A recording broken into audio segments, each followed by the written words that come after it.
Please stand.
Please be seated.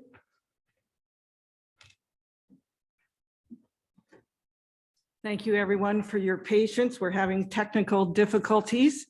I will call this meeting to order at 4:09, and we'll start with the roll call, please. Vicki? Mayor Sue Patterson, Present? Deputy Mayor Warren Dicker, Present. Councillor Harold Fleet, Present. Councillor Dave Hawking, Present. Councillor Carol Hudson, Present. Councillor Brandon Cable, Present. Councillor Susan Sackle. Present. All members are present and accounted for.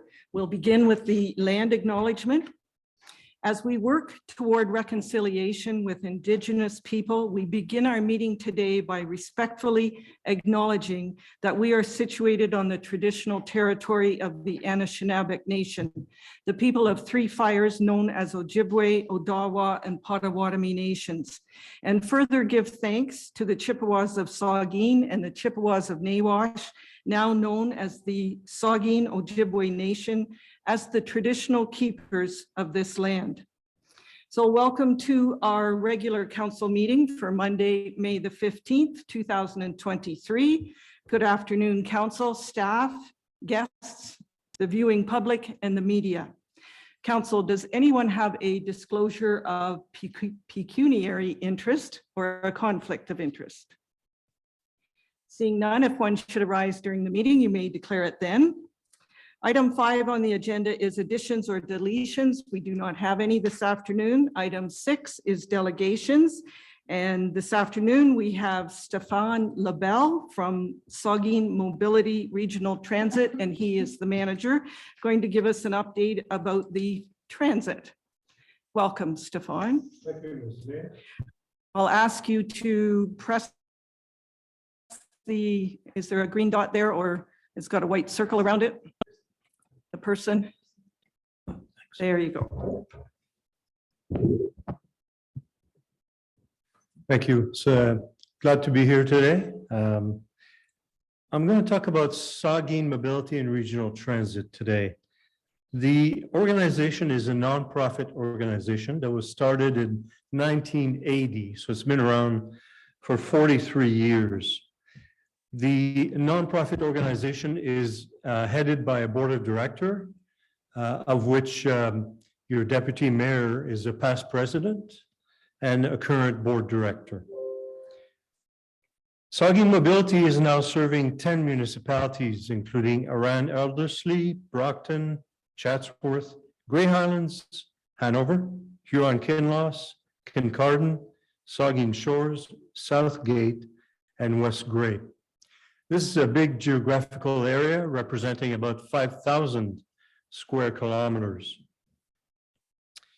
So SMART, as we call it, provides safe, dependable, and affordable transportation to mentally and physically challenged individuals in your community. We currently have 20 vehicles, so we have nine passenger vehicles, buses. We have 10 minivans and one 30-passenger bus. Our fee structure is $2 minimum, plus 55 cents per kilometer for a minimum charge of $7.50. And after that, you increase with 55 cents per kilometer, or if you're what we call chartering the vehicle, if you need a vehicle for a period of an hour or more, it costs $22 per hour. The funding structure for SMART is a combination of user fees, municipal contributions, and provincial gas tax. So for example, the province has identified $380 million for the year 2023, and this money is disbursed among 107 municipalities, which then provide the money to 144 transit organizations across the province of Ontario.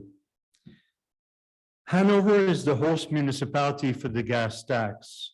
The province of Ontario provides money to Hanover, which then gives the money to SMART for operations and for capital expenditure.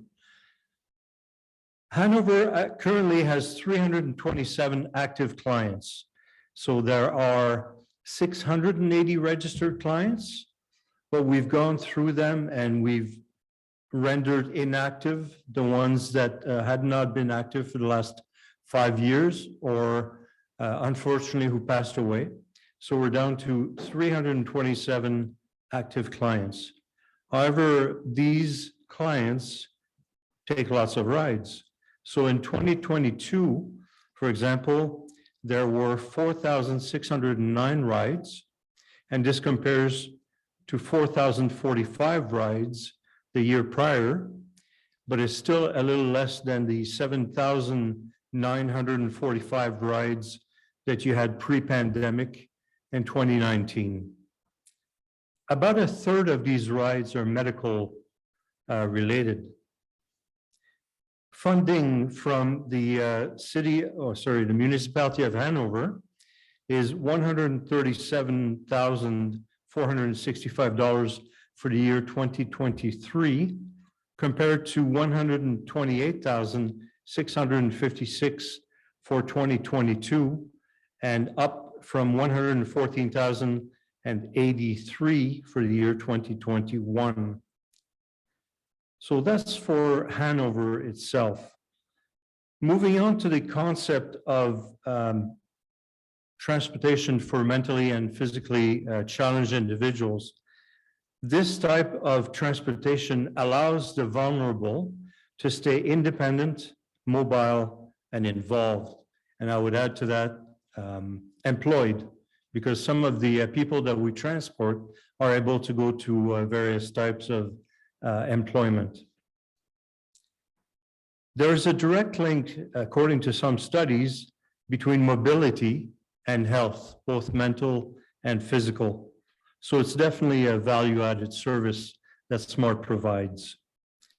And according to the 2021 census, Grey and Bruce have a 26% population over the age of 65, and that compares to 18.5 for Ontario. So we have a slightly higher portion of our population being over 65. Our average age for the Bruce Grey population is also a little higher than Ontario.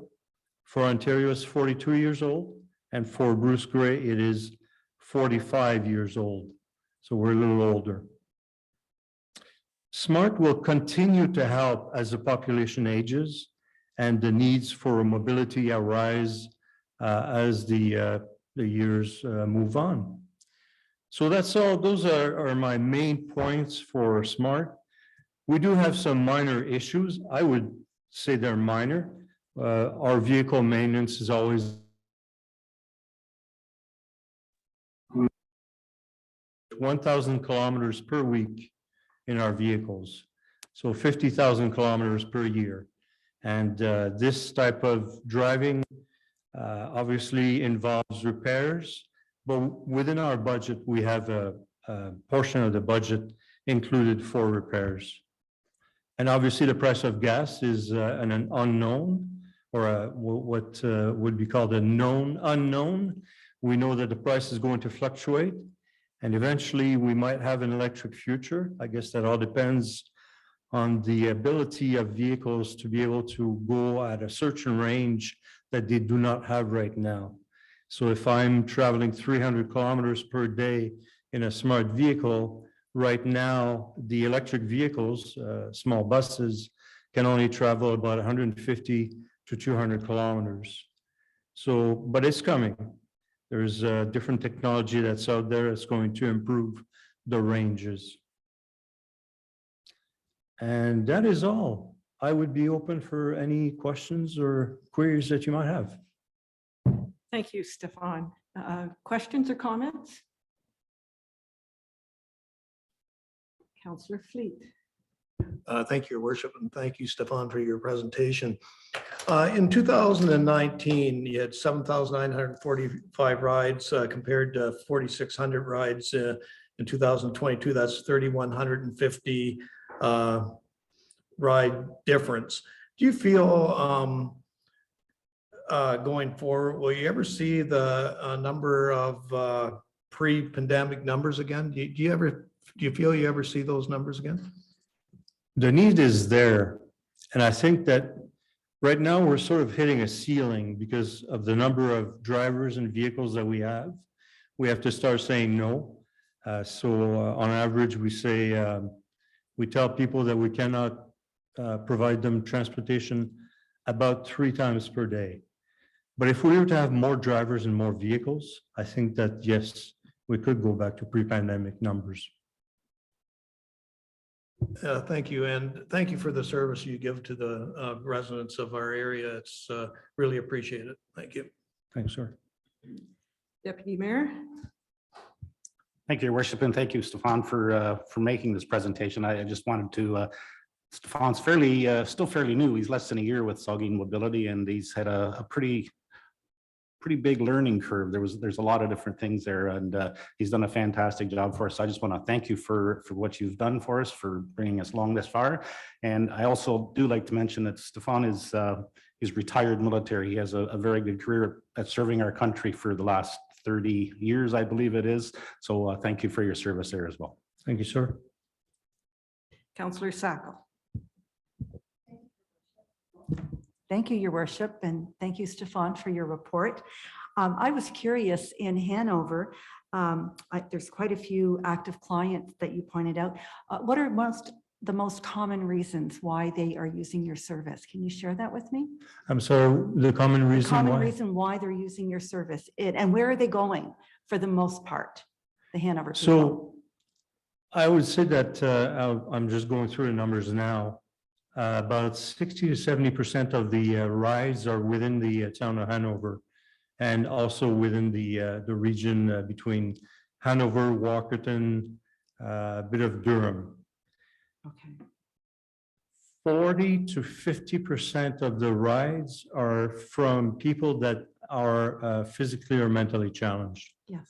So we are, if you look at the fee structure that we have, and if you were to compare that to other comparable services, our fees are very reasonable. I've heard stories of several hundreds of dollars for other companies for comparable rides. And so, yeah, I think it's the fees that we offer and obviously the availability of the service for physically and mentally challenged individuals. I was also very pleased to read that each of the clients can have a companion on board, and I thought that was fantastic. That's right, and they can ride free of charge. That's wonderful. Thank you so much. You're welcome. Other comments or questions? Okay, seeing none, thank you very much for your update. We appreciate it. It's a service that some people, it is their only means of transportation. So it is a well-used service for our residents, and we appreciate it. So Thank you, Your Worship. Okay, item 8 on the agenda is Council and Committee of the Whole minutes. The first one, 8.1, is the regular council meeting minutes from April 17th. I need a mover and seconder to put those on the floor. Councillor Cable and Councillor Hudson.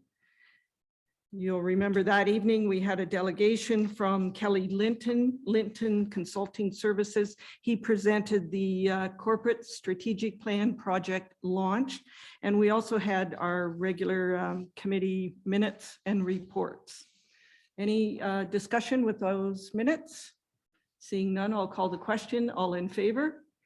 That is carried. Thank you. Item 8.2 is Committee of the Whole meeting minutes from May the 1st. I need a mover and seconder to put those on the floor. Councillor Hawking and Councillor Fleet. And that evening or afternoon, we had Jennifer Stevens. You'll remember she's the general manager for Saugeen Valley Conservation Authority. And she gave an overview of the programs and services that are provided by the Conservation Authority. We also received the site plan control bylaw with regards to Bill 109 and Bill 23. And we received and approved the Drinking Water Quality Management System Annual Update Report. Any questions or comments with those minutes? Seeing none, I'll call the question. All in favor? That's carried. Item 9 is staff reports. And the first one, 9.1, is report DCS 11-23.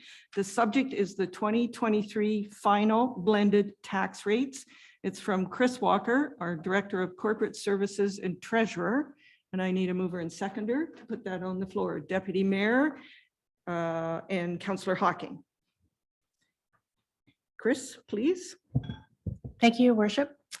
Council may remember at January 30th, we had a budget meeting where we approved a budget levy of 8.4 million, just in excess of that, for an increase of about 8.52% over the 2022 levy. Basically, the net budget is the levy that's required from taxes. I've given you a chart there showing you the breakdown of that total 8.52%. 2.65% of that increase is accountable to police services. Another 0.53% is accountable to library, Saugeen Municipal Airport, Saugeen Valley Conservation, and Saugeen Mobility and Regional Transit. And the remaining 5.34% is for the remainder of all the departments for the town of Hanover. The tax ratios at that time that we had used were from 2022. However, recently the County of Grey has changed the multi-residential ratio and it's been reduced. So anytime there is a reduction, because 71% of all our assessment is residential, any changes to the ratios really affects the residential rate the most. So I've given you a chart there showing you with these new changes, the actual increase for the town will be 7.67%. So approximately $153.29. This is the town portion only on a residential assessment of $219,944. Previously at the January, I had told you it would be about 6.94, but because of that change with the tax ratio, it's an additional $14.45. Keeping in mind that not everybody is at the $219,944 assessment. I've also provided you there one for every 100,000 of assessment, so that if you are 300,000 or 400,000, you'll have a general idea what the additional cost will be. Again, it's still the 7.67%, but it would be $69.70 for every 100,000 assessment. So that's just your background on where we are based on the levy that was approved by council and how it affects us now that the county has changed the ratio for the multi-residents and the effect that will have. Ontario Regulation 400/98 is the Ontario Education Act, and we received the information from the province about what the rates will be for the education tax rate. We waited till the county rates were approved, and they just approved them last Thursday on May the 11th, which has allowed us to calculate these blended tax rates. Just wanted to give you some information. Again, I've said this many times, but I thought needs to be told that the county assessment growth comes from all 9 lower tier municipalities. The town of Hanover has the town of Hanover assessment. The province has the entire province of Ontario assessment growth. So just to give you a little background, simple math here. If our levy is $12 that we need, and we have 6 as our assessment, you take your levy, divide it by your assessment to get your tax rate. So 12 divided by 6 would be 2. So in our case, we just said, no, we no longer can have a $12 levy. We need $18 in levy. Again, we have no rate assessment change. So we still have 6 available. So 18 is our new levy divided by 6 in our assessment. That means our tax rate has to go up to 3. So you understand that because of our levy and the assessment that we're bound with, we cannot change we have to have our tax rates changed to reach the levy. For the province, however, they receive additional assessment. However, they're not changing their tax rate. So let's go back to them. They just need $12 in levy.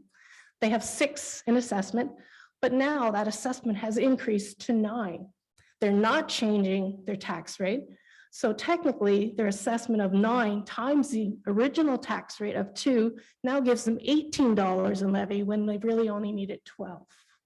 So everybody says, oh, it's great that the province is making it a 0% tax rate increase, but it's at the expense of the little municipalities that have no assessment growth. So I needed to put that out there because the more assessment growth available, the lower the tax rate for the same levy required. So growth is key, not reassessment. Just wanted to reiterate that. Sorry if I went off on a tangent on that, but it's just everybody says, how come your rates go up and theirs can stay down low? So our preliminary information provided to council back in January was the assumption that there was going to be a 1% tax rate increase for the county and a 0%, because we assumed the province would absorb all that assessment and keep the tax rate 0. The county, however, increased their tax rate to actually 1.65%, along with the change to the multi-residential tax ratio. And at that time in January, I said it would be a projection of about 4.66, but it's coming in at 5.28 based on the levy that we require. There is a breakdown by the tax rate for the town, the county, and the education for the total. So there will be an increase of $166.86 between the town, the county, and the education rates. So overall, 5.28%. Again, that's on the average household of 219,000, works out to 46 cents a day. As I've mentioned earlier, not everybody has the average assessment, so I've broken it down further on 100,000. So if you have a $300,000 assessed house, it's still going to up 5.28%, but you're looking at 21 cents for every 100,000. So if you're 300,000 assessment, you're talking 63 cents a day for this increase across the board on the blended rates. The next one is a graph I've provided to you to show you what the share of the tax dollars is. So you'll see on the residential that every $100 that's received that we collect from the taxpayer, $64.73 actually goes to the town of Hanover. You'll see on the multi-res, we receive about 66.4%, and then the breakdown between education and county.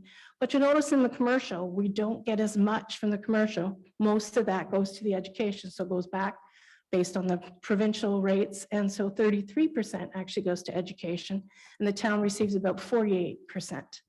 And then industrial has a breakdown again as well. The next charts is basically showing you the breakdown by the portion on an average household, again, assessment of 219.9, and the impact that tax ratio change for multi-res. You'll notice that they've actually gone down for those areas as well. And then the next one is, again, the share of the total tax dollars. These charts show the actual monies that are coming in for the shares for each level for the town, the county, and the schools. In the residential, so the average household would be paying $3,325.31, with the town portion being $2,152.62. Now on the next chart, again, we got lots of charts here. We're actually breaking down the municipal taxes of that $2,152.62. And you'll see that 53% of that total amount is going to police services and recreation. The general government shows 10%, but that also includes the amounts that we transfer to the reserves for TCA, investing in Hanover, as well as the general reserves. And then all the revenues accounted for in general government through the OOMP funding have been split out to the other departments accordingly based on their expenses. So for every $100 that we receive from the residential taxpayer, $64.73 goes to the town, And of that total 6473, $20.07 or 31% goes to the police. And $14.23 goes to Parks, Recreation and Culture, or 22%. That leaves $30.43 to cover all the other tax-related services such as roads, fire, library, building, planning, EDC, general government, civic facilities, infrastructure levy that covers our assessment management reserve fund, investing in Hanover and general reserves. So you can see how that $100 breaks down, and it really comes down to there's not a lot of money there for all the services that the town provides. So that's just a general overview of the information. So the recommendation is that this report DCS 11-23, which is our 2023 final blended tax rates, be received, and that a bylaw confirming the 2023 municipal budget and the applicable tax rates be presented for council's consideration. It is in the package later on in this meeting under bylaws. Thank you. Thanks, Chris. Very thorough. Comments or questions for Chris? Deputy Mayor and then Councillor Hawking. Thank you, Your Worship. I just wanted to mention that the multifamily residential rate that Chris was talking about, there's actually two. There's one's existing multifamily and then there's new multifamily. The new multifamily is actually 1-for-1, the same as our residential rate.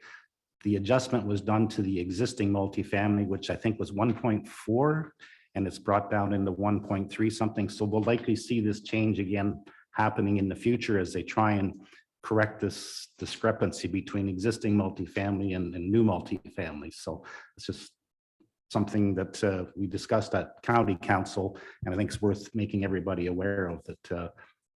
That's the reason for the adjustment, is because the existing multifamily was being taxed at a higher rate than new multifamily. So it wasn't really a fair distribution of taxes. So thank you. Councillor Hawking. Thank you, Worship. Again, an excellent report, and I really like the pie shape description of where our municipal taxes are allocated. So I'm wondering about our average household assessment, which is about 219,000. And I've been reading sort of media releases of different municipalities, and they always state the average household assessment. And it seems that ours is lower than our surrounding municipalities. Am I correct on that? You are correct. Which means less taxes, correct? It just means we have a lower assessment. Keep in mind, when the assessment goes back to the county, those that have higher assessment are paying more to the county because it's the same Right. tax rate, same as the same tax rate for school education. They're all paying more. So if you have a higher assessment, you're paying more. But because they have a higher assessment, their portion of the town can be lower. For instance, 2 years ago, I talked to you about this, where Blue Mountain says, oh, we pay so much to the county, we'll pay so much to the school boards.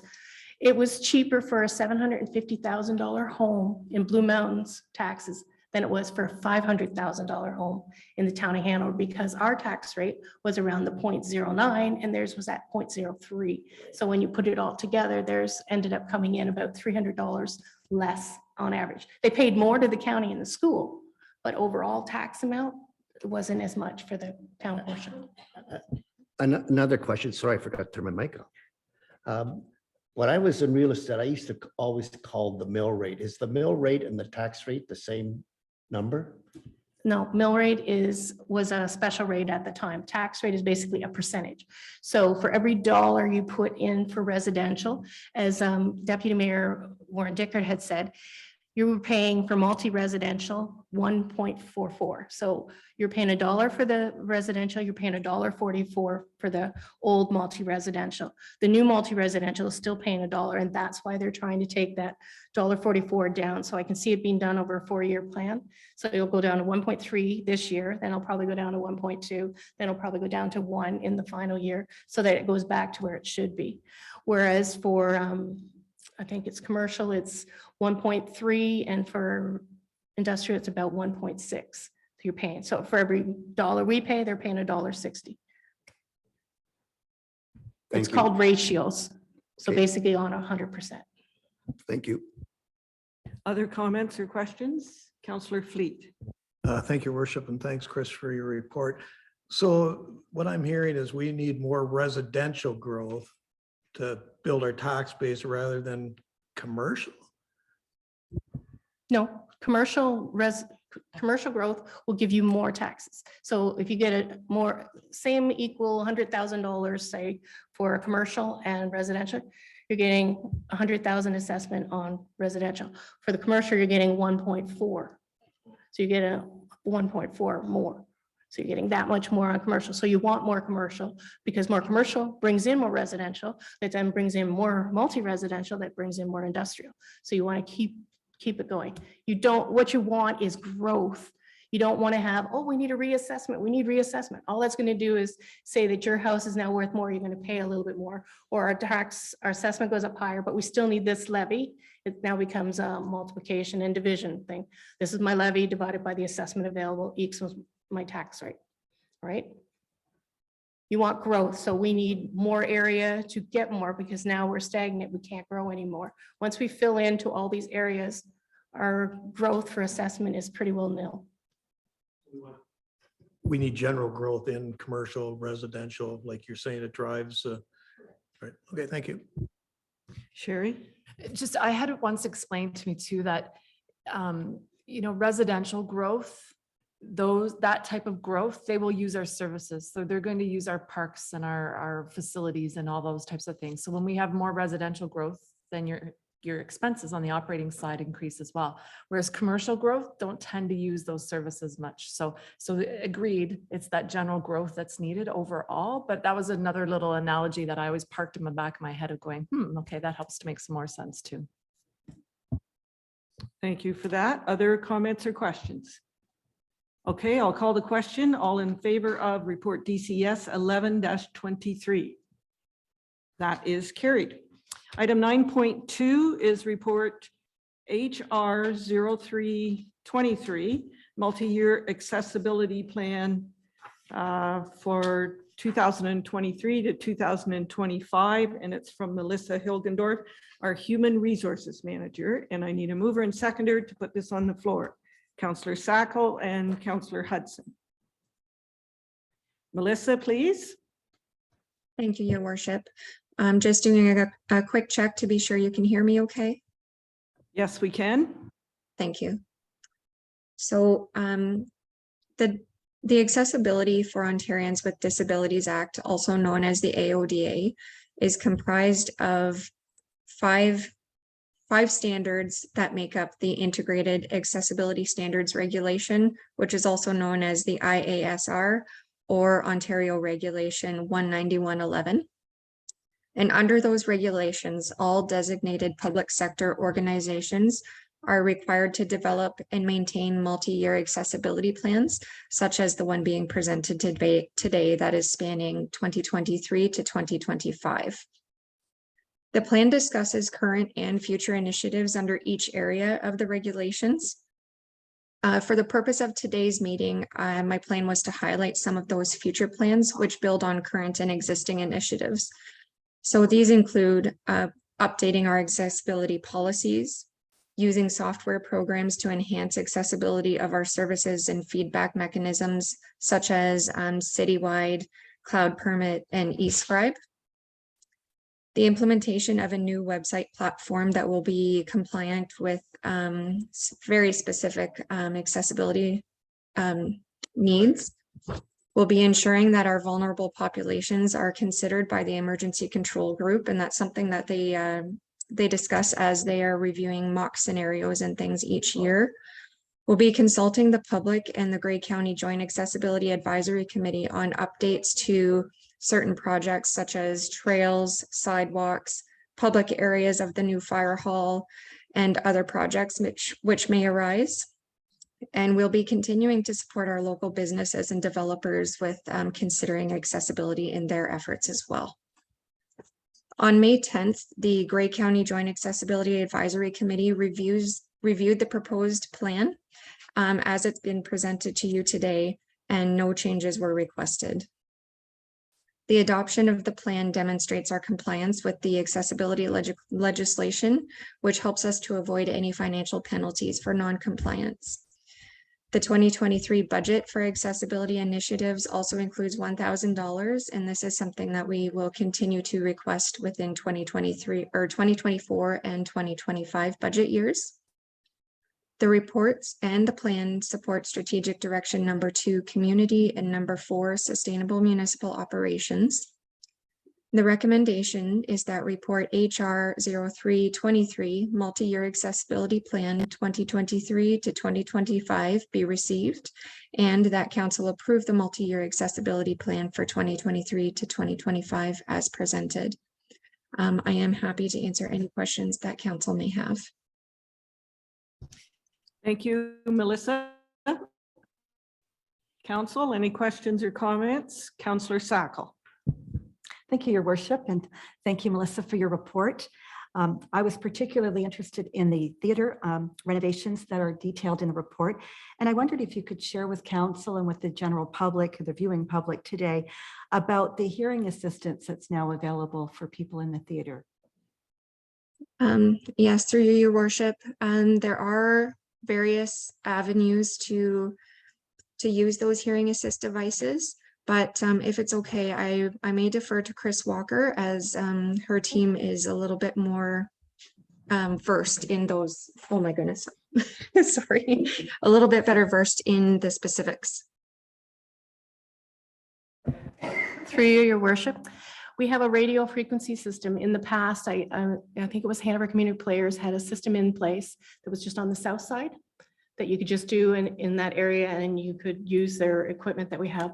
What we have is the whole area inside there now has radio frequency available.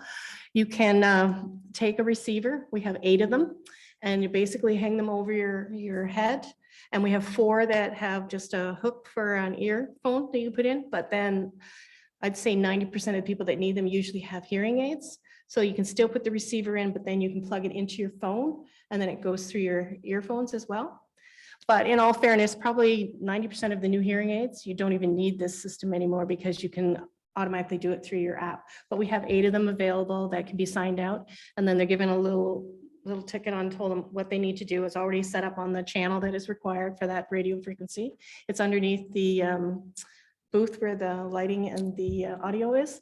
It's in there, and that's the receiver is in there, but it's all set up, ready to go. Anybody needs it, but they have to sign out every time they want one and then bring it back. So we have a special log book and everything for that. I think that's great, Chris. I just hope that, I guess they contact the theater when they're coming to see a play or a function, and then they get the information. Thank you so much. Other comments or questions? Councillor Cable. Thank you, Your Worship, and thank you very much, Melissa, for the report. One question, on page 10 of the policy, I think it's page 43 of our package, it discusses accessibility with regards to the new trail system in Cedar West and Cedar East. And it talks about how they're currently owned by the developer. And it almost sounds like they don't have to be constructed to AODA standards since they're not town-owned at this time. Would you just be able to clarify whether the developer is building them to the AODA standard? So the requirement that we are expected to adhere to, obviously they would need to be built to standard, which as I understand would include some accessibility provisions. The piece that the developer is not required to do is to consult the public and people with disabilities and the Grey County Joint Accessibility Advisory Committee as part of their project, where as a municipality, if we owned and operated those, then we would be required to do so. Okay, thank you. Would we ever take the trail design to the accessibility committee for potential input kind of as an extra measure? Through your worship, we certainly have taken other items to the committee that have arisen. Our building and planning department has been very good at doing that, and it is a measure that we take above and beyond the legislative requirements. So if a developer has questions, or if the town were to identify that there could be considerations, we would definitely be able to take it to committee, receive their input, and through that committee, we also receive input by the public. So it serves both, and then that is feedback that could be shared with the developer and taken into consideration. Okay, excellent. Thank you. And one more question. In your report, it talks about there's $1,000 that's set aside for accessibility. I assume that that's in addition to projects that are funded in other ways. Does $1,000 seem like enough? Like, to me, I don't know what we could really buy for $1,000. It really depends on what the request is that may come in. You're correct that generally other items are funded, through project budget figures. This $1,000 could be used for additional initiatives, whether that be additional training, or if we were to, for example, hire a staff member who had specific requirements, that we could use that to support them in any devices or equipment that they may need. But it just because everyone's needs are so unique, it's hard to say just how far that $1,000 may or may not go. Okay, thank you. Okay, other comments or questions? Melissa, I just want to say thank you to you and the committee for a successful plan for the future, for now and in the future. Well done. So I will call the question. All in favor of HR 0323? That is carried. Item 9.3 is report PB 13-23. The subject is building bylaw. It's from Andrew Wilkin, our building services manager and CBO. And I need a mover and seconder to put this on the floor. Councillor Fleet and Deputy Mayor. Andrew, please. Thank you, Your Worship.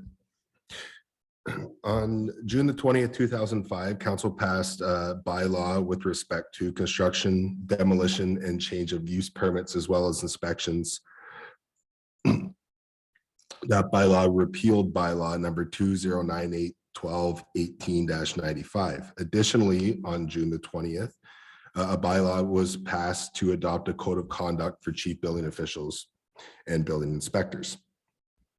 A building bylaw and a code of conduct is essential and mandatory to the enforcement of the Building Code Act and the Ontario Building Code. With changing legislations as well as internal revisions required to meet the demand of the building industry, a building bylaw may need to be updated from time to time. It outlines the legislative requirements with respect to permit classifications, document submittals, permit fee structures, and phased inspection requirements, to name a few. With recent legislative updates and various OREG requirements, it was prudent at this time to provide an update to these bylaws. Additionally, this building bylaw also now incorporates the code of conduct, wherein before they were two separate bylaws.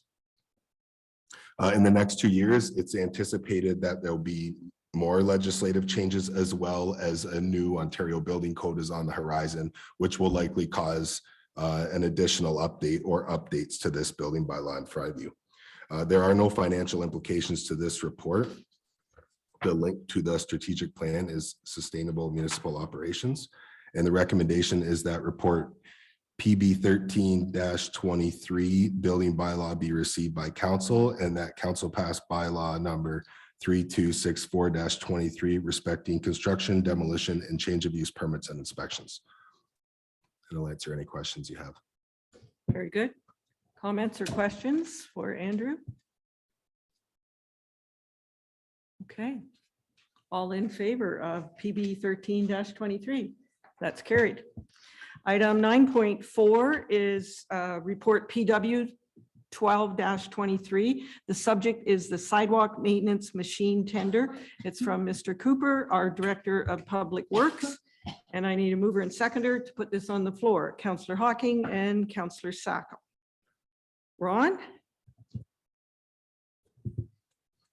Thank you, Your Worship. The replacement of the municipality's 2001 sidewalk machine and attachments was included in the 2023 capital budgets. Attachments included snow blower, angle plow, sand salt spreader, rotary mower, and power angle sweeper. Tenders were prepared and advertised on Bid and Go, as well as on the municipality's website. We had 2 tenders received as of the closing date of Tuesday, May 2nd. The 2 tenders we received were from McLean Engineering of Owen Sound, They make a McLean's machine, work equipment out of Cortland. They manufacture a trackless machine. 2 tenders that we received, including the trade-in, shows the tender by work equipment for the trackless machine being the lowest tender. Check the specifications. Both tenders confirmed to the tender specifications. Minor variance between the 2 different machines related to operator lever control systems for the attachments and the transmission shifting is slightly different between the 2 machines. The McLean machine provided additional pricing to upgrade to reversing engine fan, which is recommended for mowing operations. That had additional cost of $3,831. The reversing engine fan comes standard on the trackless MT7 machine. That also prevents salt buildup on the radiator in the winter. The MT7 trackless machine provided additional list of features beyond what was described in the specifications. Seatbelt interlock system, joystick lever control recognition, as it's kind of set up for 3 different types of attachments, which it recognizes and sets the joystick up to acknowledging the controls which you're going to use between different machines. If you were using a mower option, that's just the joystick would just have an up and down motion, where if we get onto a blower, we're raising and lowering, plus we're turning the chute and tipping the chute, so it recognizes those different attachments and different programmings. The MT7 comes with a rear window wiper and washer, and reflective striping on the MT7 is shown as additional features and value added. Trackless Vehicles Limited has been in the articulated tractor manufacturing business for over 50 years, with the machines manufactured in Cortland, Ontario. We have owned machines from Trackless dating back to 1984 and found them to be very reliable and good with customer support. Checking on delivery of the machine, what they are indicating is 60 days from date of order. So things go tonight, order tomorrow, in 60 days, it will be through their factory. Based upon a review of the tender results, we feel the MT7 trackless machine and attachments is the best value. Financial implications was budgeted, including the trade-in, at $192,000. Net cost, including our non-rebatable portion of the HST, comes in just slightly under that at $191,970.24. So it's within the budget amount. The link to strategic plan is sustainable municipal operations. And the tender recommendation is that report PW 12-23 sidewalk maintenance machine tender be received, and that the tender be awarded to Work Equipment Limited of Concord for the purchase of a 2023 MT trackless machine and attachments at a total cost of $188,650 plus HSD, including the trade-in of our current equipment. And I would be pleased to answer any questions the council may have. Thanks, Ron. Are there questions or comments? I have a question. Remind me, we have one sidewalk machine, or do we have another one? With 3? We have 3 sidewalk machines. Good. So after this, we will have 3. We currently have 3. What we had been using the old one as a spare machine. However, you know, we have had to put it in service, and so this moves the old one out of our fleet, I would say, and our oldest machine, which is an 07, that would become the machine which we would use as kind of our spare backup. And then we put 2 in the system. You know, main usage, heavy duty usage is in the winter for sidewalk clearing. So we have 2 with a capability of 3. Very good, thank you. All right, I'll call the question. All in favor of PW 12-23? That is carried. Thanks. Oh, and Ron, you're up again. 9.5 is report PW 13-23. It's the cemetery bylaw. Again, it's from Ron Cooper, our Director of Public Works, and I need a mover and seconder to put this on the floor. Deputy Mayor and Councillor Hawking. Ron? Thank you, Worship. On March 20th of this year, I provided a report to council which detailed the changes to the cemetery bylaw we were proposing when we were getting it updated. As per approval of that report, that allows us to go through the submission requirements, which required us to post a notice of the updated bylaw in the local paper, being the Post. We installed site signage for 4 weeks at the cemetery. We sent a copy and notice of the draft bylaw amendment to monument dealers, which we have dealt with in the past year. While not required, but deemed beneficial, we also circulated the notice and the draft cemetery bylaw to funeral homes and transfer services that we've dealt with in the past year. Following the 4-week comment period and follow up with the monument dealers and funeral homes with any questions that they had. Documents were submitted to Braidman Authority of Ontario Register for approval. That was on May 1st. And on May 3rd, we got notification back of their approval of the bylaw. I would just say that going throughout the process, we kept Braidman Ontario quite involved in the process.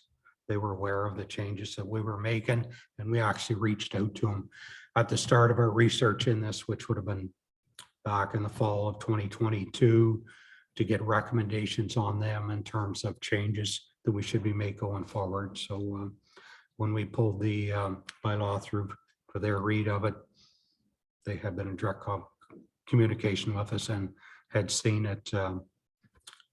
So what we have tonight is the cemetery bylaws approved is being brought forward to council for adoption. There's no financial implications with this report. And the strategic link is to sustainable municipal operations.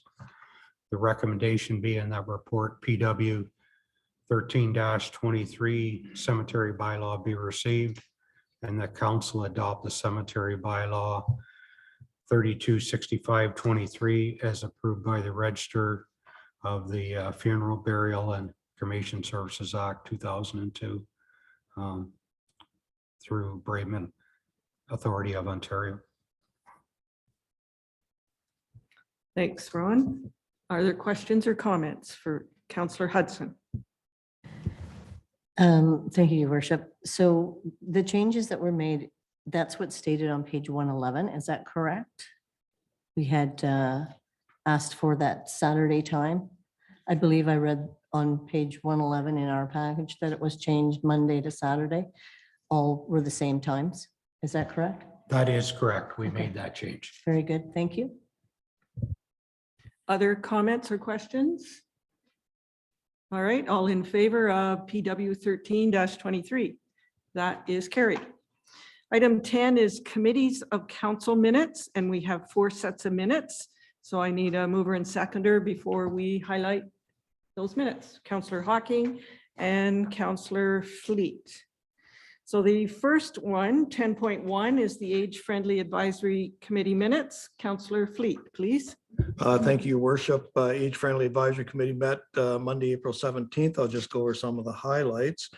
4.2 Age Friendly Business Project Review. Committee members were provided with a copy of the Age Friendly Business Documents Review and provide feedback. A grant application has been submitted and are waiting for approval. 4.3 Certified Age-Friendly Employer Program. Loretta Dunn shared with the committee the Certified Age-Friendly Employer Program. 5.1 Long and short-term goals identification. Committee discussed possible long and short-term goals for the age-friendly committee. 5.2, we're working on having coffee with the age-friendly committee with the library. We discussed our Active Age Friendly Expo, and Brandon discussed senior 55+ games, and they're going on in April and May. 7.12, Meaford is having a senior expo, and apparently it went very well. So that's all I have to report from Age Friendly. I'd take any questions. Thank you. Thank you, Councillor Fleet. That Active Aging Expo was very good. So congratulations to the organizing committee and groups and volunteers. Well done. Item 10.2 is the Joint Health and Safety Committee minutes from March the 9th. Melissa, are you going to highlight those? Yes, I will. Thank you. So during the meeting on March 9th, it was a regular quarterly meeting. It was the first meeting where we welcomed Sean Bryant, a facility operator from Parks, Recreation and Culture, as a new worker member on the committee. And so he serves both our town-wide committee and a site-specific committee at Parks, Recreation and Culture. We reviewed monthly inspection reports and incident reports where no trends were identified. I provided an update to committee members about some health and safety items that were recently reviewed and approved by council, such as updates to annual policies and our 2022 health and safety annual report. We reviewed some upcoming training that was on the docket, and under new business, we discussed receiving those department-specific health and safety committee minutes, as well as some training on an online SDS platform that we use, remaining for some departments. Lots of discussion occurred around the development of emergency procedures and the best way to implement that and provide direction, as well as updates to lockout procedures. The committee then reviewed the status of our 2023 goals, all of which were on target as planned. And other than that, I'm open to any questions council may have. Thank you, Melissa. Any questions? Councillor Hudson. Thank you, Your Worship. Thank you, Melissa, for your report. I just want to clarify, there's something in here that I'm not educated enough to know. It says incident reports. Zach provided overview on recent incident involving lockout tagout that resulted in a near miss. Can you please explain that for me? Certainly. So we always want to hear about those incidents where something actually happens, but a near miss is also something we want to know about. And those are situations where there was potential for something to happen. It didn't, and we're always thankful that it didn't, but we do want to know about those so that we can make suggestions and improvements going forward to make sure it doesn't happen again. Sherry, did you want to expand? But I'm just wondering, Councillor Hudson, was it the lockout tagout that you're more? Okay, so a lockout tagout, and probably Ron could explain this a lot better than I, but it's an electrical term that if you're working on something that has an electrical current, you have to actually lock it and tag it. So it's so that the people working on it realize or know that the electrical current has been shut off, for lack of a better word, so that you're safe to work on it. Did I give that enough explanation, Mr. Cooper? Yeah.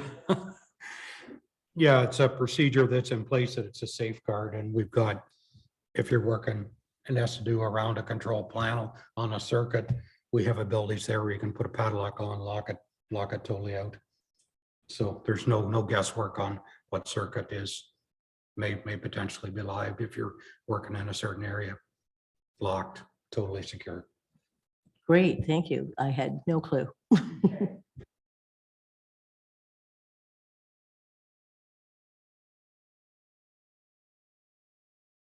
Item 10.3 is the Planning Advisory Committee minutes. Councillor Fleet, please. Thank you, Your Worship. Plan Advisory Committee met on May 9th. I'll just go over some of the highlights. Zoning bylaw amendment number Z1-23 was discussed.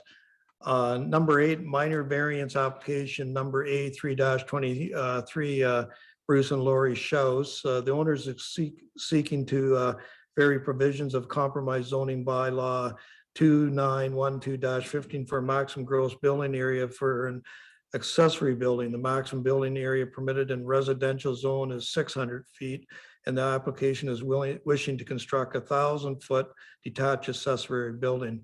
Mr. Shaw stated the accessory building will be used for residential purpose, workshop, and garden shed. There will be any human habitation or within the accessory building. Mr. Shaw has spoken with neighbors, and they are not opposed to the proposal.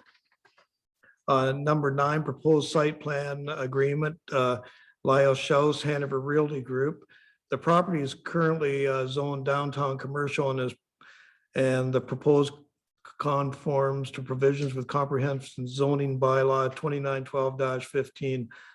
Parking requirements for the fitness center are less restrictive than retail commercial establishments. There is no expansion proposed to the existing building. This is a building beside Foodland, which is going to be redeveloped into a fitness center.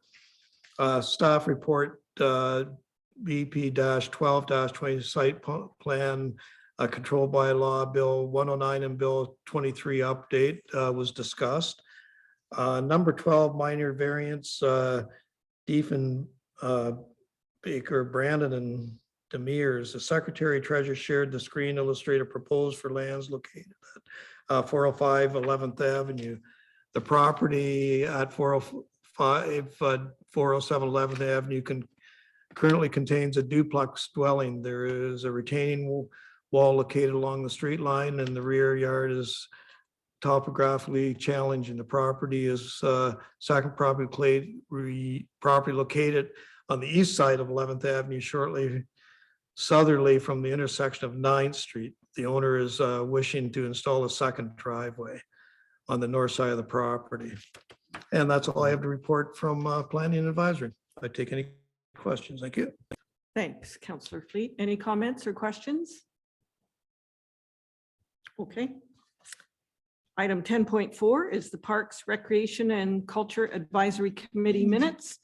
Councillor Cable. Thank you, Your Worship. The Parks, Recreation and Culture Advisory Committee met on April the 26th. The majority of the meeting was focused on a presentation from Plural, which is our landscape architect, regarding the proposed splash pad in the town of Hanover. Plural provided an overview of 8 potential locations for a splash pad on 3 sites. So those 3 sites being Hanover Park, Heritage Square, and the Kinsman Ball Diamond. They outlined information about each of the sites, including the approximate area that was available for a splash pad, the number of features that could be incorporated into a splash pad based on the size of that site, the potential user group. So for example, would it be toddler only or multi-age, as well as opportunities and challenges for each of those 8 potential sites. Plural also provided information on flow-through and recirculating systems. In a flow-through system, the water is used and then discarded, although a holding tank can be added to keep water for gray water in washrooms, for example, or irrigation or watering purposes. In a recirculation system, the water is chemically treated similar to a swimming pool and then used multiple times with less water being disposed of. And this is about a $100,000 add-on. In a side-by-side comparison, the annualized operating costs are in the range of about $56,000 to $68,000 per year to operate a splash pad, with recirculating systems being on the high end. So the recirculating system is going to end up costing around the $68,000 mark. That $68,000 cost is potentially more after year 3 when maintenance and staff certification costs are factored in. I think what many members found particularly interesting was Plural's note that they're aware of several communities that initially installed recirculating systems when the project was constructed, but those communities have since switched to flow-through systems. And this is due to a number of factors, including that flow-through systems do not require certification for staff. They do not require the use of chemicals to treat the water. They don't require considerable maintenance and oversight, and they also require less ongoing maintenance, and they also use less electricity. The PRC Advisory Committee agreed to reconvene the following week in order to hear from Mark Ebert, Lee Cardwell, and Marion Masloop, who are founding members of the Splash Pad Committee, who were going to take a look at the information provided by Plural and make a presentation to the committee. Staff updates were provided, and those are also included within the minutes. Should I continue for May the 3rd? So the following week, on Wednesday, May 3rd, the Parks, Recreation, and Culture Advisory Committee reconvened to continue discussions on the splash pad. Lee Cardwell, Mark Ebert, and Marion Masloop, who are those committee members who initiated the splash pad proposal, attended the meeting. And Lee, Mark, and Marion have been champions of the project since its inception last year, and really invested in the work that Plural has been doing alongside their own research and information gathering. So the delegation provided the advisory committee with their recommendation that the splash pad should be located in Heritage Square, noting that this location would help to animate the downtown core. It's within walking distance for many residents, and it's also close to water and sewer servicing. They noted that they felt that Plural had underestimated the available space for the splash pad at the Heritage Square site, and that the splash pad could be larger if the washroom or change room facility was moved to the southern end of the music garden. They also recommended that we proceed with a flow-through system due to the reasons that were noted the week prior. The advisory committee was able to ask questions following the delegation, and so some questions revolved around safety considerations for the site, how the park's original intent, being that heritage feature, a more civic park, would be preserved, and whether the heritage aspect would be maintained, how the splash pad would complement other events in the park, whether other amenities such as a playground would be added in the future, and noting that a splash pad with multiple amenities was ranked highly in the public survey, which we completed earlier this year.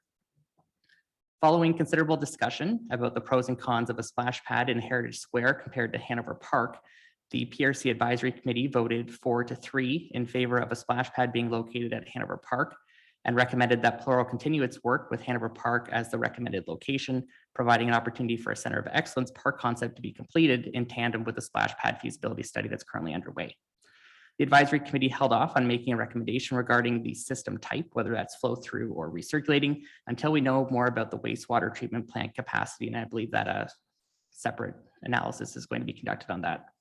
The advisory committee is recommending that a double washroom facility be located on the site to accommodate multiple users with young families. And the splash pad ad hoc committee, I think was a little concerned about the timing and wanting to get moving forward with their fundraising objectives this year. So we know that there will be several studies likely required as we proceed. So things such as a geotechnical study to look at the soil and ground composition in the site, as well as an analysis of the water and sewer capabilities at Hanover Park. So I think council will want to ensure that we get things underway as soon as possible to keep the project moving forward. I wonder if, I don't know if Laura or if Carol, I don't know if anyone wants to add any other comments or even provide some clarifications on the next steps for this project. Thank you, Councillor Cable. So Sherry, did you want to start? Thank you, Your Worship. So maybe I'll just provide some context, but there were some questions asked today in regards to splash pad, to which I provided some communication to all council members. Councillor Cable, then clarified about the motion that's included in the minutes. So I think it's important for council and the general public to be aware that right now, the motion that is in the minutes is really, and the preferred location of the PRC Advisory Committee is to move forward with the design and concept piece, which is part of the scope of work for the Center of Excellence and the splash pad feasibility study. At this time, council, you're very aware that you have not approved or committed to going ahead with a splash pad. And the intent would be, once Plural's report is finished, then our Director of Parks, Recreation and Culture, Laura Kristen, would bring a report forward to council outlining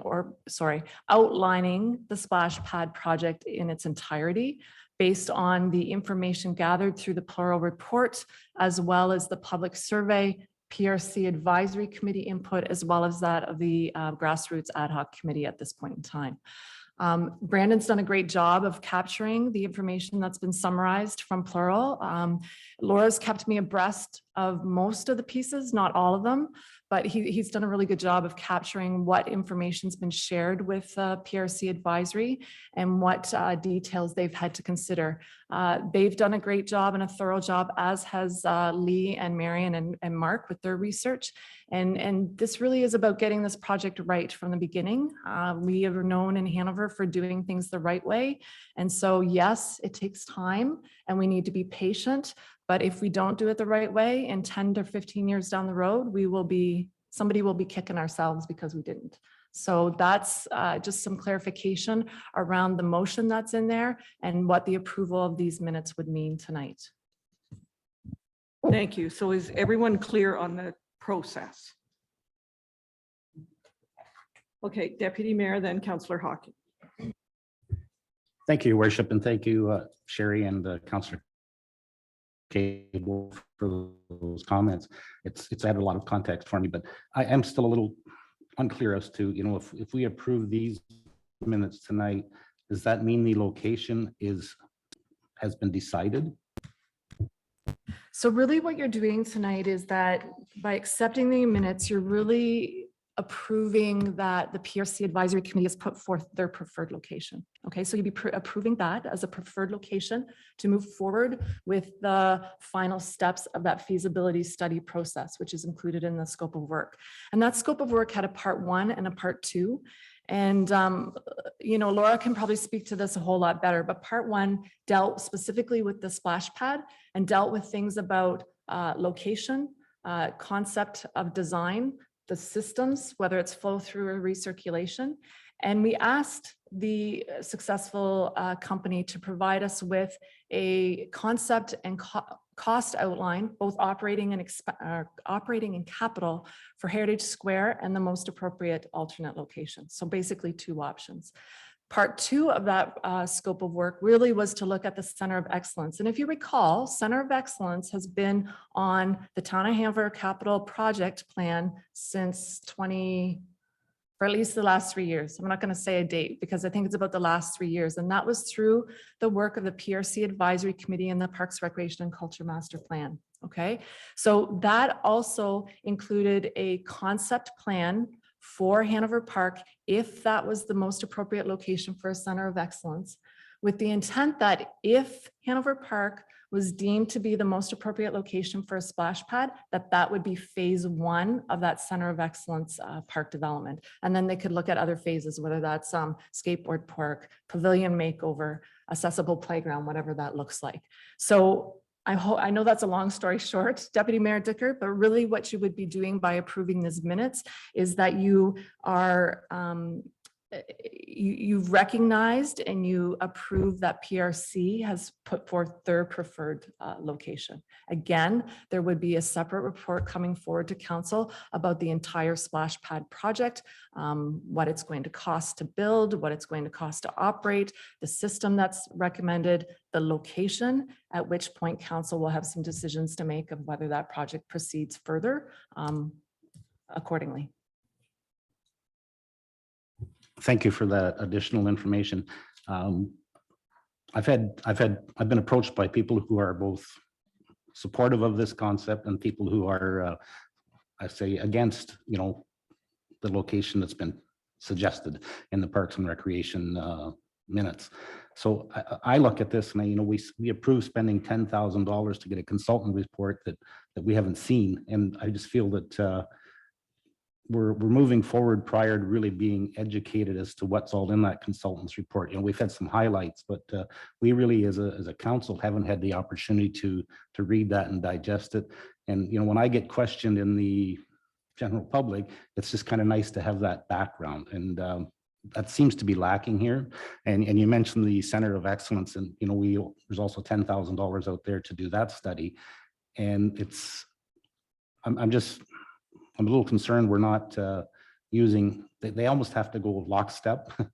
If the Center of Excellence is to be created and this splash pad is part of it, are we getting the full story here? And that's where my concern lies, is I just feel we're lacking information, where we've spent and committed to spending significant dollars to get a consultant's report, to have them tell us one thing and then say, no, we don't think that's right. We think it's better here. I just think it would be nice to have all that information before I give my stamp of approval on anything going forward. So thank you. Go ahead, Sherry. Thank you, Your Worship. And I may loop Laura in here a little bit. So two things, Deputy Mayor Dickert, again,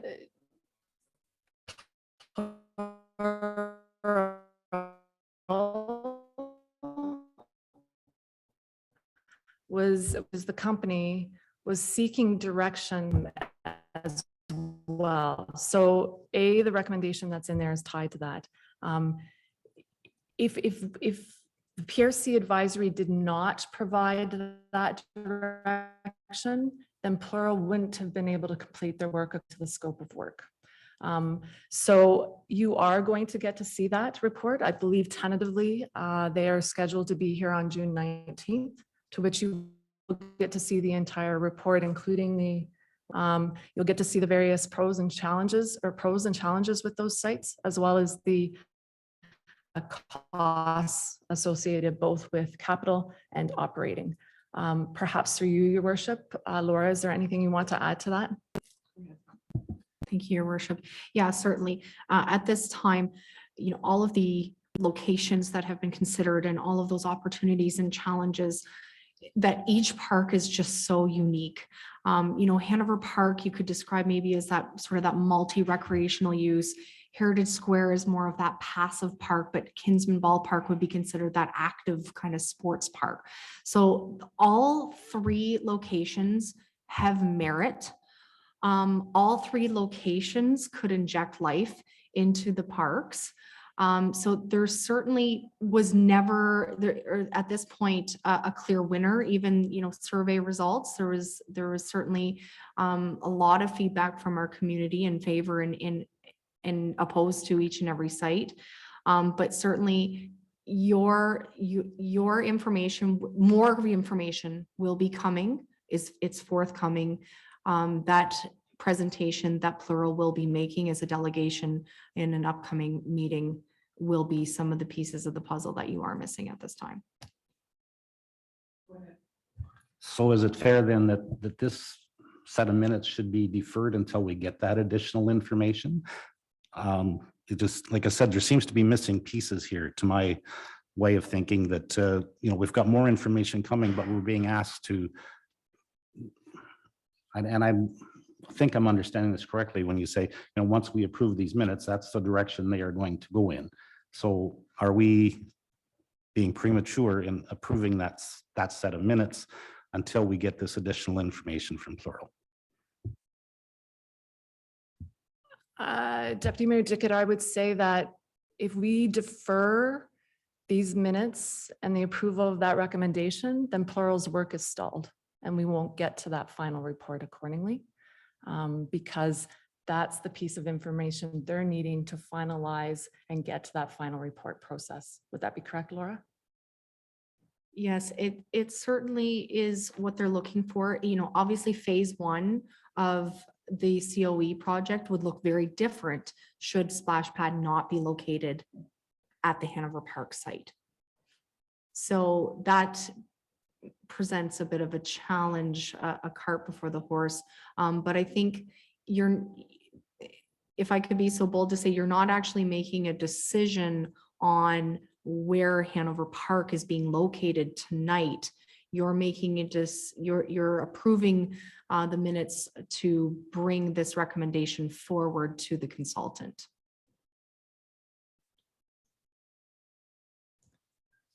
Okay, we'll go a few, Councillor Hawking. Yeah, I think I'm a little more confused than I was at the beginning, but anyway, what I'm just going to summarize, and you correct me if I'm wrong, Sherry and Laura. So we have 3 potential spots for Splash Pad.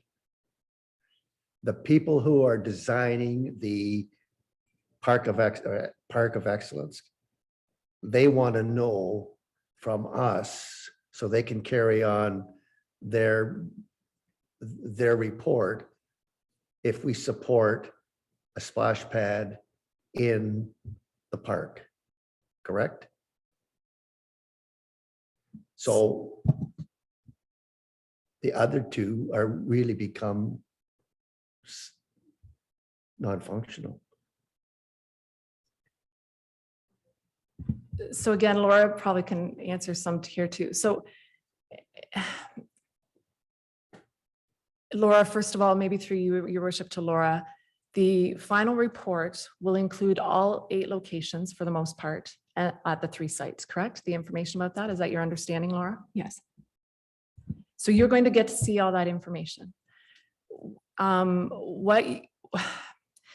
If you remember, we have part 1 of the scope of work for this, the feasibility study, and part 2. Part 1 was the splash pad. Part 2 was the Center of Excellence. Let's say PRC Advisory's preferred location was Kinsman Ballpark for the splash pad, as an example only. Then what that would say to Plural is, okay, splash pad's going to be preferred at Kinsman Ballpark. That's where they're going to do their design concept and come up with their operating and, well, they're going to come up with operating capital for all sites, but they would come up with the design concept for Kinsman Ballpark, because to do all 8 sites is not feasible for them. But what that example would say is, okay, Center of Excellence, then we know that splash pad's not going to go there. Therefore, we know that the location that maybe we had our eye on for the splash pad there could become skateboard park, or could become accessible playground, or could become something else within a park development. So trying to put it in context that way with an example, it's really about providing direction to the consulting firms so they can finish the work that they've been hired to do. Laura, would you like to add anything to that? So we'll go to Councillor Cable, then Councillor Fleet. Okay. Thanks, Your Worship. I just have a concern that the splash pad people want to get on, probably want to get on with their fundraising, and the longer we put this off, it may be perceived as discouraging from their position, and if I can say, you got to seize the moment. I mean, if they're ready to move, it's I think we should acknowledge that and help them make the move. Anyway, that's my position. Laura, can you just comment on, sorry, through you, Your Worship, can you just comment on your scheduled meeting that you have with that appointed committee? Yes, certainly. So it is the intention. I understand exactly where you're coming from, Councillor Hawking, with that momentum and the commitment that we've had community members and the time that community members have put into this project already.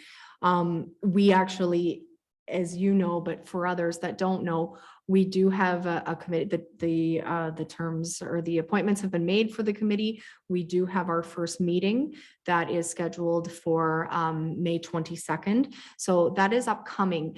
We're trying to put some of the housekeeping things included in our first meeting. We'll address some of those things so that we can certainly hit the ground running as soon as we have.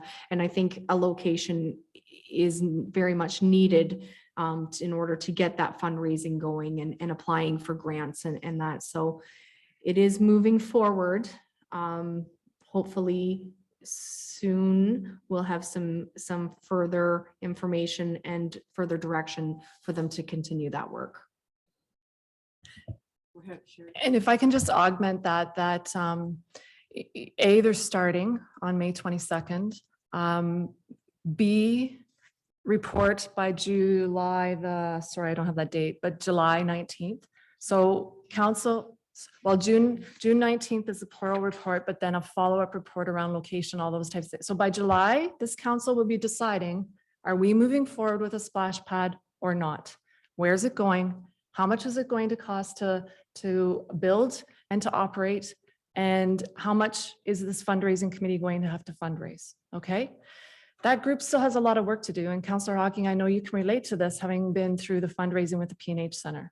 You need to do some good brainstorming about what's your fundraising strategy, what are your different levels, how are you going to recognize those people? All of that work can happen now as a basis without that July decision, and that's what they'll be starting on. Okay, Councillor Cable. Thank you, Worship. So Sherry, is it fair to say that going forward now, Plural will not create a design concept for Kinsman Ballpark because that's not a preferred and it's not Heritage Square. But in essence, they will create a design concept for Heritage Square and then for Hanover Park.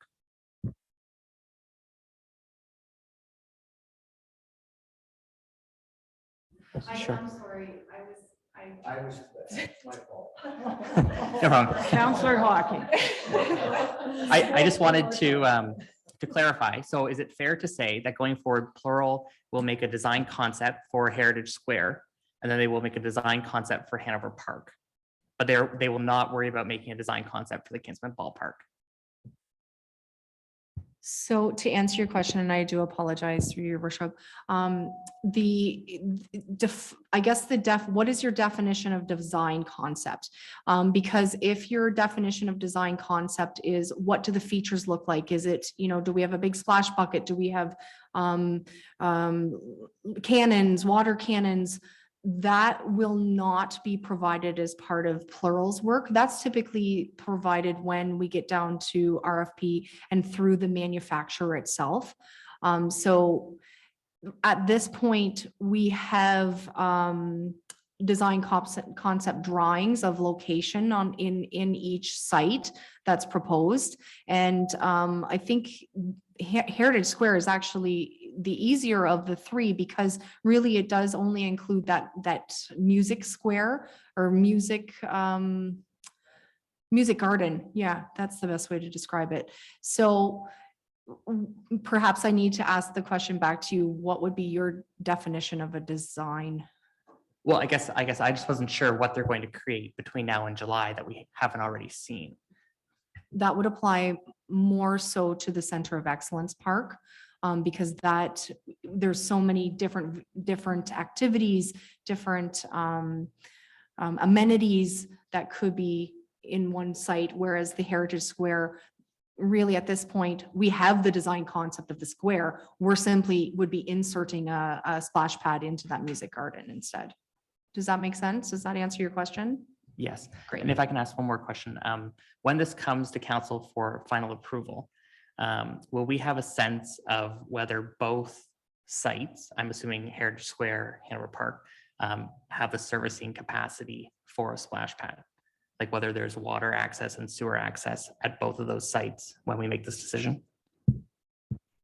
Through your worship, that is something we have provided what documents and drawings we have as far as infrastructure at the existing parks. But likely we will need to retain the services of a civil engineer to confirm all of those details. And will we be waiting until after we have one site selected to get a civil engineer? Or is that something that we're looking at doing beforehand so that we can make an informed decision on which site it would be? Through your worship, it is something that, there are costs attached to having those services completed at two locations. It certainly can be done, but if there is more direction that we can provide them, that could eliminate some of those additional costs by looking at multiple locations. Yeah, and I echo what you say, Laura, is that, if we have a defined location, then we ask the civil engineer to provide a comment and direction on that site versus now you're asking them to do two sites. So, I think at some point for this to continue moving, well, not at some point, to move this forward, it needs to be a very definitive location and site, and hence that July date, kind of looking towards that. Okay. Councillor Fleet. Thank you, Your Worship.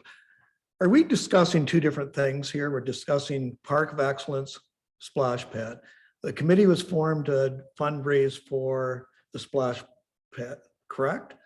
So what happens if this becomes a Park of Excellence? Does money just go to the splash pad, or do we raise money for the Park of Excellence? Like, it's confusing for me. They're just raising money for a splash pad. Through your worship. So phase one is how we've been kind of describing that of the Center of Excellence Park, should Hanover Park be the preferred location. So there is nothing else attached in the Center of Excellence in that phase one. Future phases will have additional costs attached to it. So I think to answer your question, yes, it will be just exclusively for that splash pad, but also consider, there's also going to be potential recognition, donor recognition, that type of thing as well. So Laura, or what is it? Pilar, is it there? Pluro, I should say. They're just doing a study for a splash pad right now, not Park of Excellence, correct? They're doing both in tandem, like concurrently at the same time. So, and the reason why we set it up like that was, and this was back in probably of November of last year. And the reason we did that was to try and pick up on some of those efficiencies when they're looking at one park. If they're already doing that, why not kind of put the two together, marry the two together to pick up some efficiencies there. So it's actually both at the same time. Like I'm on board with Deputy Mayor Dickert here. Like I find it hard to make a decision without a final report from Plural. Like I have to see that report from Plural. I have to read that report from Plural before I can make a decision. And that is correct. We are not making a decision right now. We are approving these minutes, the recommendation. We are not making, we haven't even decided if we are going to go ahead with the splash pad. Exactly. So we need Plural's report, we need the staff report, and then we will determine with the cost, which site, if we're going ahead, which site is best. This is just approving the minutes. And it's an advisory council similar to planning. They are giving us a recommendation. We don't have to accept it. We don't have to go ahead with it. But we have that when we are going to make our decision, when we know the cost. Like if one is 300,000 and one is 500,000, we need that information. But this is just the minutes. We have some advice from the Parks and Rec and Culture. Councillor Cable. Thank you, Your Worship. Sorry to belabor the point. I just think that if we have 2 months between now and July, to me, I really would like to see us determine what the cost would be to get a civil engineer on board to look and see whether we can service Hanover Park. Because if we had that information along with the Plural report, we might have a fuller concept of what the cost would be, rather than approving Hanover Park as the location and then we turn around and figure out that it costs $80,000 to get servicing into that site compared to $10,000 at the Heritage Square. I'm assuming that the services are closer to Heritage Square because it's right on a street where Hanover Park could have some challenges. So I just feel like if we have 2 months here and then we're supposed to be making a decision, perhaps we have an opportunity to have someone take a look at the Hanover Park to see if we could service that site for a splash pad. Yep, that's certainly something we can do. We can have staff reach out to Cobide, who is typically who we would use for that, and get an opinion there. And as Laura said, we've had some preliminary in-house thoughts on servicing and infrastructure. So we can just get their full information at that point in time. I think that'd be greatly appreciated. So thank you. I know we need all the information we can gather because this is, it's, how long do splash pads last? 15, 20 years? So we need all the information we can gather. So again, this is a recommendation from the Parks, Rec, and Culture. It's not set in stone. They're giving us advice. We can accept it or not, right? When we go to make our decision, we will have this information. Deputy Mayor? Thank you, Your Worship, and thank you to everyone for your input here. I feel a little more educated now after this discussion, so I do thank everyone for their insights. And I'm I'm thankful for your last comments here that we'll actually have a final decision going forward. And it sounds like there's two sites being looked at because, as I said, I've had people contact me from both sides of the equation as to where they see their preferred site. And when you're having those conversations, it's uncomfortable to say, well, I don't know because I haven't seen a report. And that's what I've basically been using at this point in time, saying, there's no decision made. We're waiting to see this report. And once we have that report, then we can make an educated decision on what the final site will be. So I'm much more comfortable now that we're not approving a one site only. Going in the future, we will have a second chance at this. And I do thank everyone for their input. Very good. Any other comments or questions? And Councillor Cable, you've finished highlighting all there's nothing else you want to add for Parks and Recreation and Culture? Okay, so back to the original mover and seconder, we have Councillor Hawking and Councillor Fleet, and we have these 4 sets of minutes. We're receiving the information and approving the recommendations contained in those minutes. All, yes? Your worship, did I second that? That's what I wrote down. And so did. That's why we're all writing as this happens. Yes. Okay, I'll call the question. All in favor? That is carried. Good discussion. Thank you. Item 11 is bylaws, and I will take a mover and seconder. We have 5 bylaws. Before I ask the clerk for the intent of the bylaws, Councillor Cable and Councillor Sacco. Vicky, the intent, please.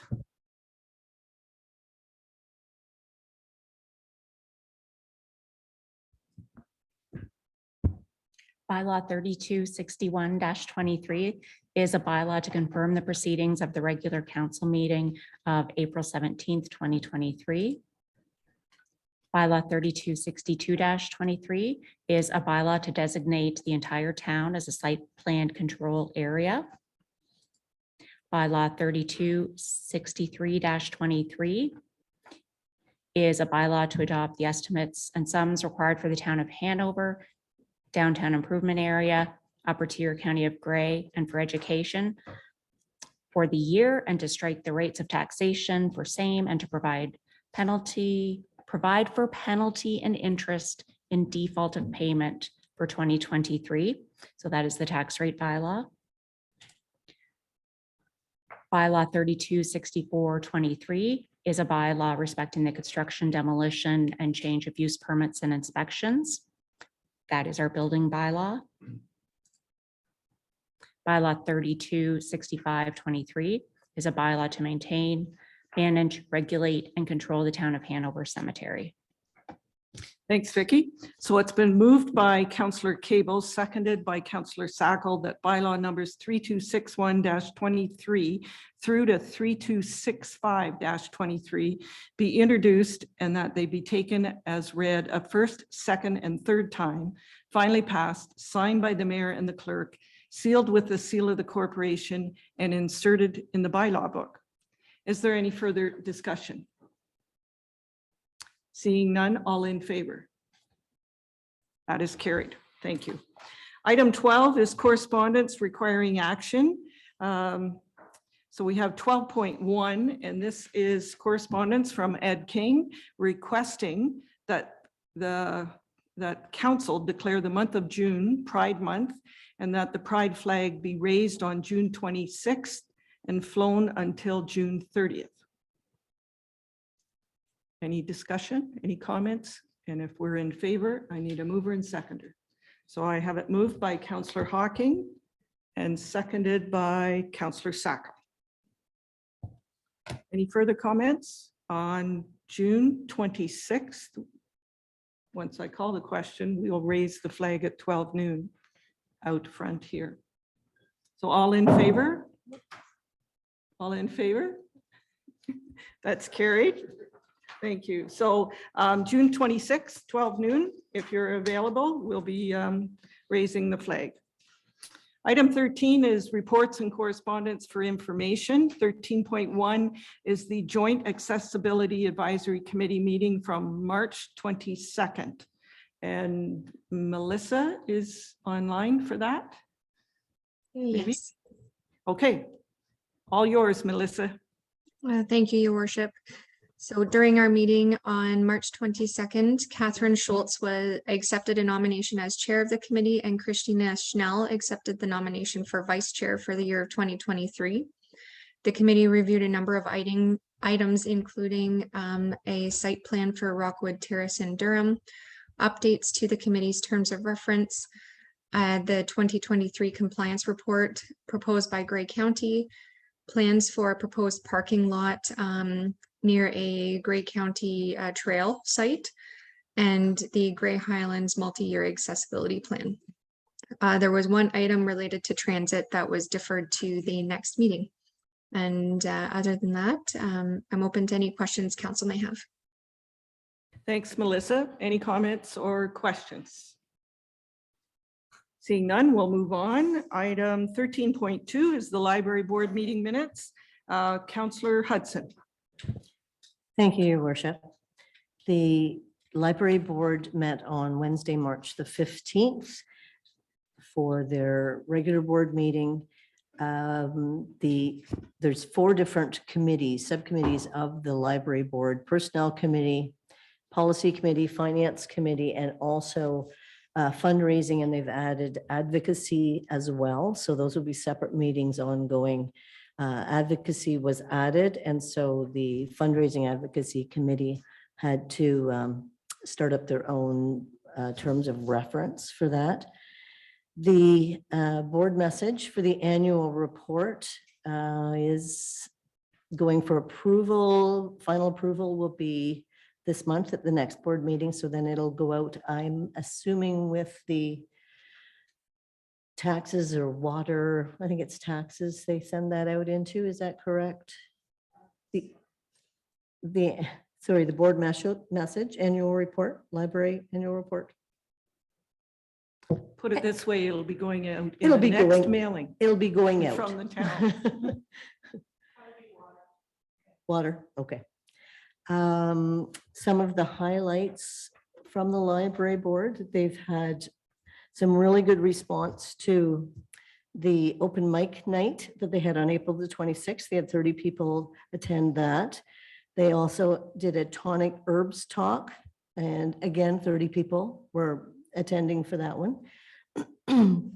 Excuse me. Some of the upcoming things are dates to remember would be May the 19th. There's also a talk about planting a vegetable garden. And these are $2 to be able to come and do that.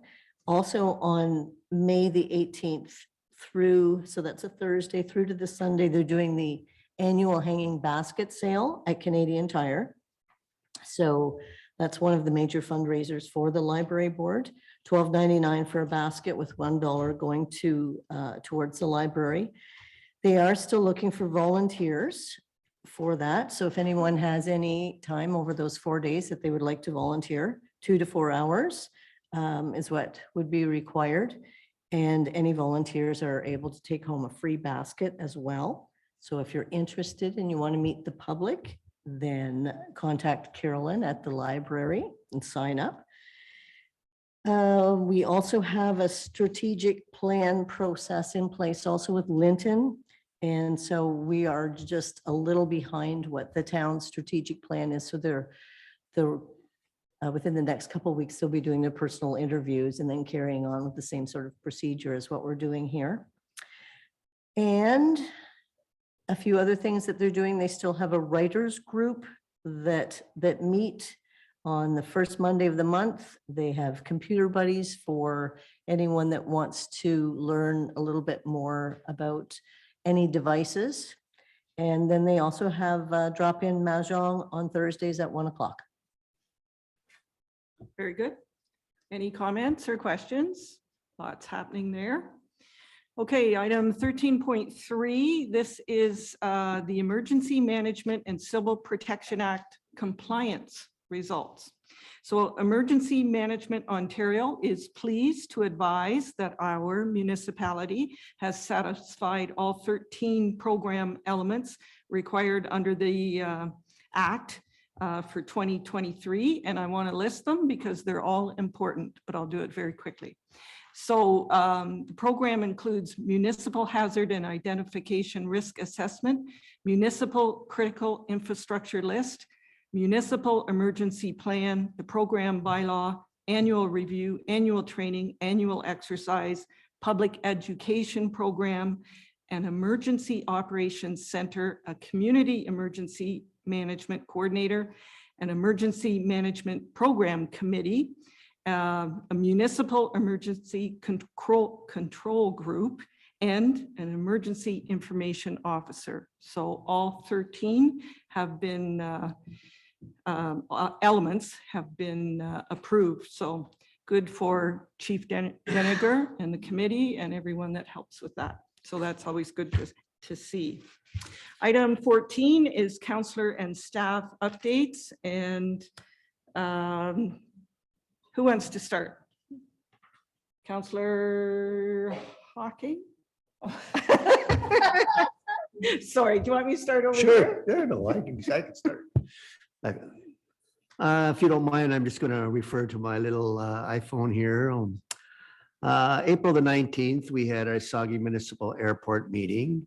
April the 21st, I attended the JDSS Mask Off musical. It was great.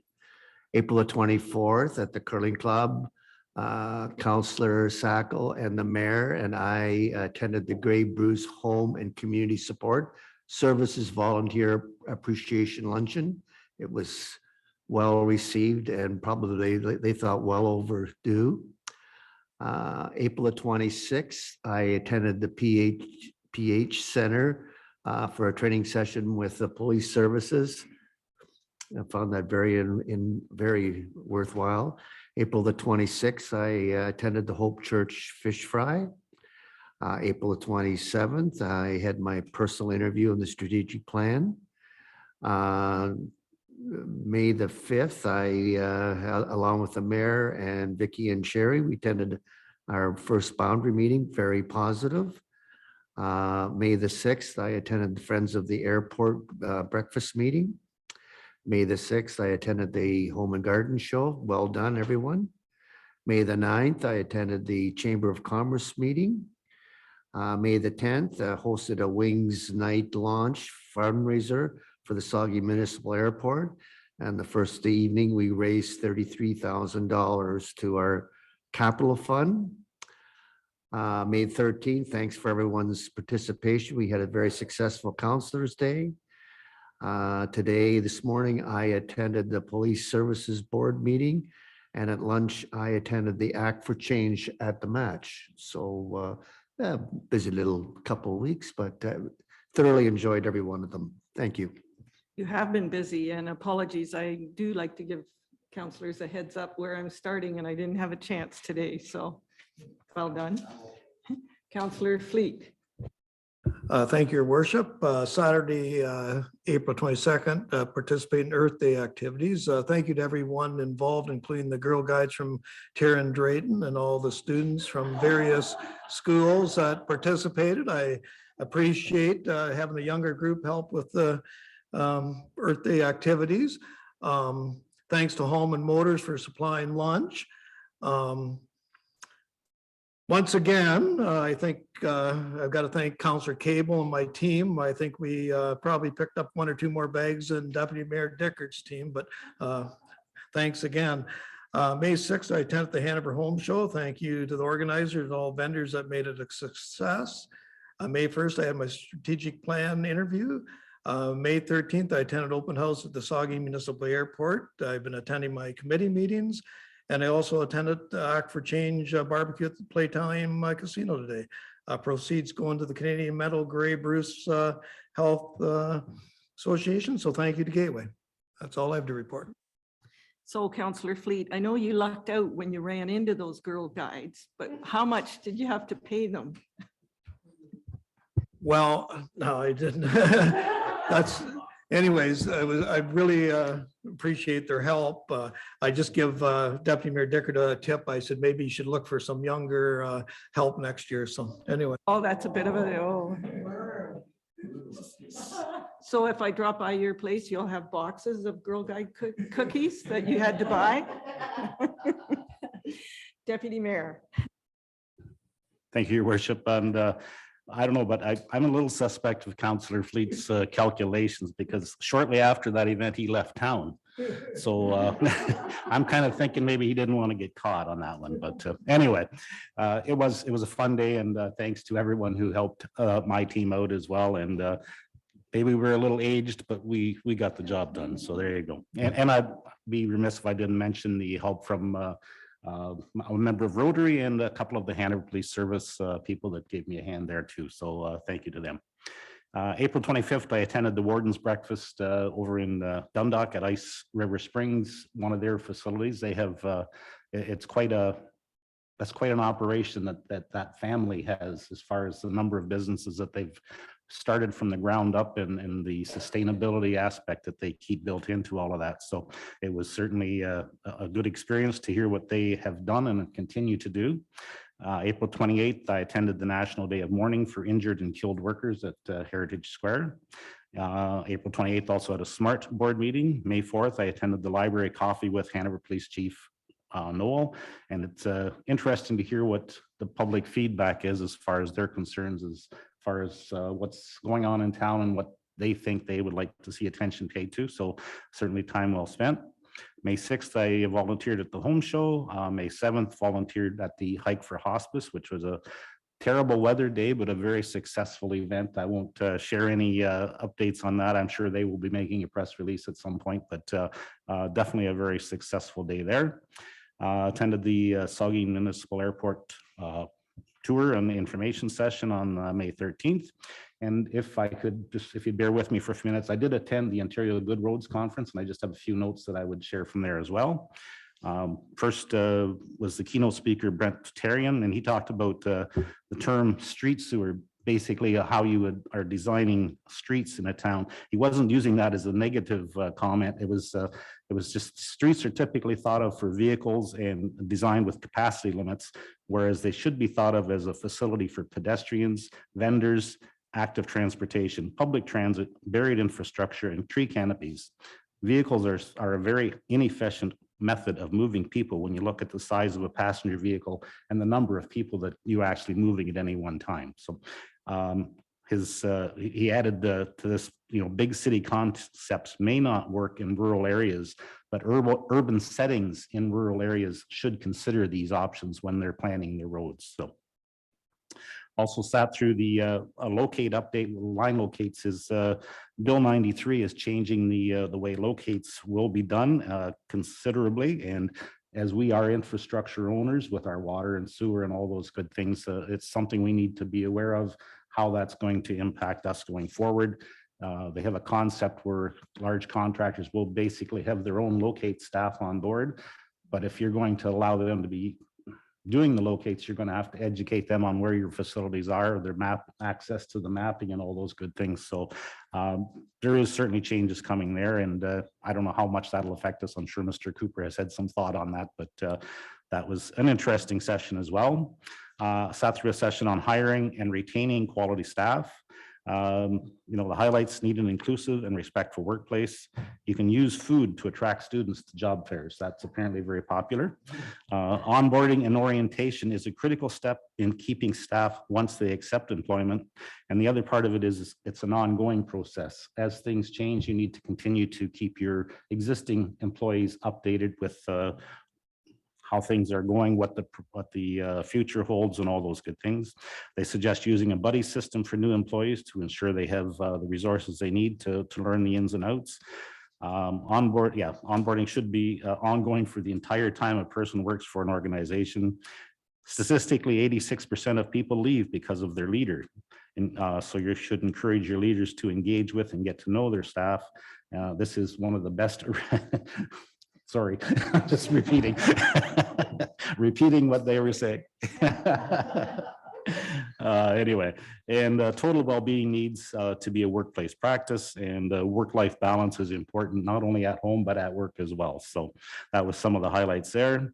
There was a session on dealing with upper tier governments, and the point they were making it is important to connect with and be respectful of not just the governing party, but all parties as change happens, and you never know who you're going to be working with next time. So just a word to the wise.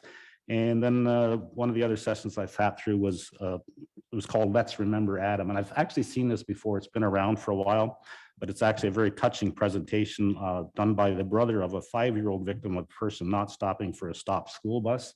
And just the ask there was that we support increased penalties for school bus stop violations and support the movement for stop arm camera installs. So if we see any information, I would, if you've sat through that presentation, it's pretty easy to see the need and the reason for supporting that if we see a request for that. So those are some quick highlights from my attendance at the conference. Thank you.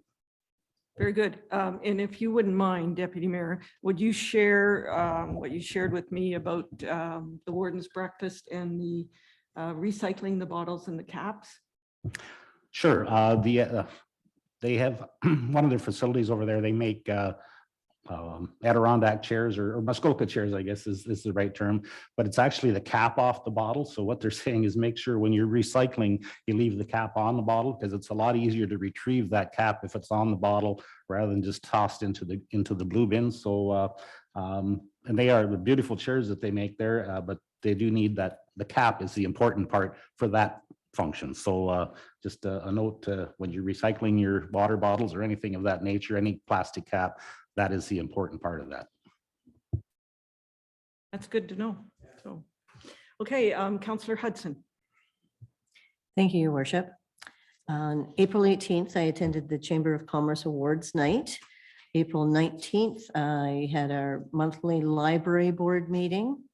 April 21st, I did the quilt photo op for the Hanover Auxiliary. The 22nd was the aforementioned Earth Day litter pickup. Enough said about that. April 22nd, I also attended the Masks Off JDSS musical. It was an original musical, and they did an excellent job on that. On April 26th, I also attended the Youth for Christ Fish Fry at Hope Community Church. They have that whole thing figured out. They are a well-oiled machine doing that. On April the 26th, I also attended the Parks, Recreation and Culture meeting.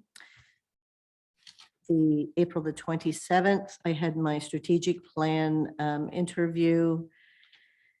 April the 30th, I attended the Hanover Community Players program called Mom's Gift. May the 3rd was the Library Fundraising and Advocacy Committee, followed by a special Parks, Recreation and Culture meeting as well. May the 4th, strategic plan with the library was a virtual meeting, as well as coffee with Chief Noel, and a great event, well attended with that as well. May the 6th, I volunteered for the Home and Garden Show. Also an excellent job put together with the, all of the information was provided. It was really great. May the 7th, I volunteered for the Hanover Community Players to sell 50/50 tickets for their last show. May the 10th, I attended the Light on Main Street. They will be doing a few more weeks, and then they'll be closing down for the summer months. And then on Saturday, May the 13th, I attended the Saugeen Municipal Airport for the tour and a flight. It was a great day, learned a lot, saw the Green Ox Swamp. It was fabulous. And then I attended the Hanover Lawn Bowling Open House later on that day. Thank you. Councillor Cable. Thank you, Your Worship. On April the 18th, I also attended the Hanover Chamber of Commerce Awards, and certainly congratulations to Councillor Hawking on his Lifetime Achievement Award. On April the 19th, I attended a Hanover Bentic and Brant Agricultural Society Board meeting. So preparations are underway for the 2023 race season, which is beginning, it's coming up pretty quickly, Saturday, June the 3rd, with a 1:30 post time. The Ag Society and the Hanover Raceway have both donated $1,500 towards the Saugeen Student Startup again this year. So That's an excellent contribution and a great program. And planning continues for the Hanover Fair, which is going to be taking place in August. On April the 20th, the Hanover Bentic Brand Egg Society Governance Committee met. And so they have an HR firm that oversees their kind of personnel matters. And so we reviewed the employee onboarding process and policies that they currently have in place. On April the 22nd, I attended the Earth Day cleanup. April 26th, I attended the Youth for Christ Fish Fry, which was a great event on the way to Parks and Rec Advisory. On April the 27th, the Hanover Bentic and Brand Egg Society Hall Committee met. And so we had an informative overview of the planning steps that are required to transform the former casino into a community hall by our building services manager, Andrew, which is a great resource. So the committee will now be working to develop kind of their wants versus needs list for the space and coming up with an RFP document for an architectural firm to assist with the design and construction tendering process. On May the 2nd, we had a Launchpad board meeting. So voting privileges were extended to April Marshall as the town representative. We formed 3 committees. So we have one for operations, one for governance, and one for fundraising. Spring programs at Launchpad are ongoing. So I think those are Monday and Wednesday evenings. Grey County is providing funds to assist with a business plan for Launchpad, which is going to commence in June. And we're exploring the potential of hiring a grant writer to assist with those applications. The budget was reviewed and tweaked and approved. And I think there's a significant focus for Launchpad's budget around room and space rentals. So kind of that revenue generation piece and how that can be sustainable moving forward. On May the 5th, I attended the Cinco de Mayo trivia fundraiser, which was at the Hanover Curling Club. So that was a great event. I think the Curling Club is going to be hosting more events to try to boost some of the activity in their space during the non-curling months. May the 6th was Home and Garden Show. May the 10th was a Raceway Committee meeting. And thank you very much to the Airport Commission for hosting the event on Saturday. That was a fantastic event. And yesterday I assisted the Hanover Curling Club. They had a fundraiser breakfast at the Elmwood Community Center. I think that's all. Very good. Councillor Sacco. Thank you, Your Worship. So I too attended the Chamber of Commerce Awards on April the 18th, and it was a wonderful event at the Legion. On April 20th, I decided to make an appearance at the DIA meeting, and I met everyone on that committee. So that was a nice opportunity for me. On April 22nd, you might remember that Earth Day was not so very nice weather-wise. So not only did the town get cleaned up, but I sure needed a cleanup by the time I finished. Then after that, on April the 26th, I had my strat plan interview. On the 24th, I also, like Councillor Hawking mentioned, attended the Grey Bruce Volunteer Appreciation. And I'm really grateful to know now about Community Home and Support Services Group, because I might very well need their assistance since I can no longer drive at this time with my broken foot. Saturday, April the 29th, I attended the Spaghetti Dinner and Silent Auction to raise funds for 6 local athletes from Golden Tiger who will be representing Team Canada in Africa. So I wish those athletes all the best of luck. On Sunday, April 30th, I attended Mom's Gift. They called it a drama comedy, and they were right. They gave me a lot of laughs, but I shed some tears as well. It was a great job for 7 cast members. I attended the Launchpad Board of Directors meeting on May the 2nd, and Councillor Cable has given you a great overview of what we accomplished that evening. I volunteered at the Town of Hanover booth for the Home and Garden Show on the May, wasn't it, folks? Anyway, I was at the Home and Garden Show, and it was great. I want to thank Brooke Benninger for all of her work in putting that together. I thought it went well. And lastly, I was at the Saugeen Municipal Airport on Saturday and thoroughly enjoyed that. Enjoyed the tour, got to know some of the staff and the pilots. And I hope everyone considers supporting the fundraising committee and their efforts over this next little while. So thank you. Very good. You know what? I think we've covered almost every event that happens in Hanover or did happen in the last month, right? Between all of us. So I'm going to say I've been to almost all of them because, you know, I recognize that. But the ones that really stick out in my mind is the Home and Garden Show. I think that's an excellent way for us to connect with residents and non-residents, because you get that one-on-one, which you wouldn't normally get. People won't call, they won't come into the office. They'll just say, hey, it doesn't work or whatever. So good time at the Home and Garden Show. And I did say to Brooke, count us in for next year. So, and it's supposedly, I believe, the last weekend in May next year. I too enjoyed the airport information session and my flight. You get a different outlook of what you're looking at, whether it's Hanover or Durham or Mildmay and all parts in between. And I want to say I attended the Grey Bruce School of Dance recital yesterday.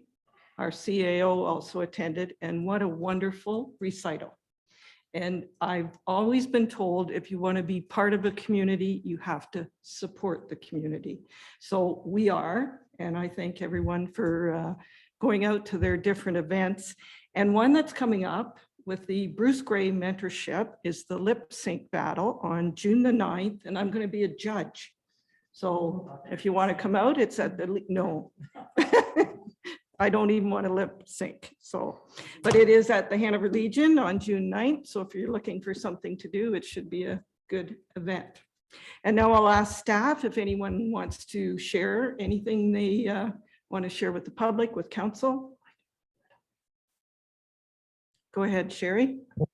So a number of you have mentioned your individual interview as council members with the strategic plan. So I'm speaking to our listening public right now and just reminding our residents and businesses that we have our citizen questionnaire. It launched quietly during the Home and Garden Show, but officially last Monday.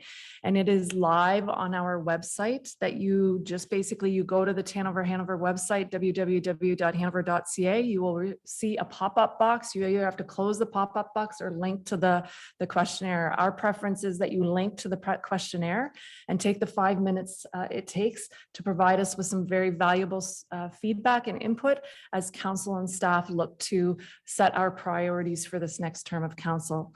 Alternatively, if you are not an electronic device kind of person, you can have two options. You can come to the library or the municipal office during business hours and staff will assist you with an electronic device to complete that.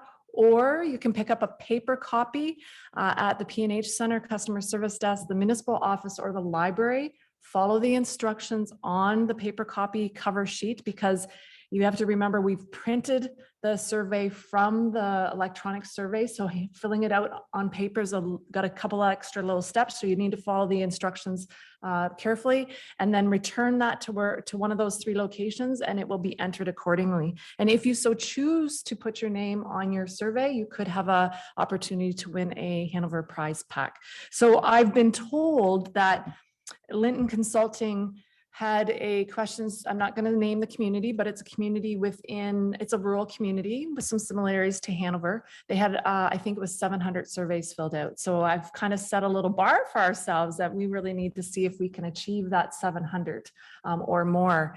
Again, I'm not going to mention the community, but I really want our residents to take the 5 minutes to complete that survey.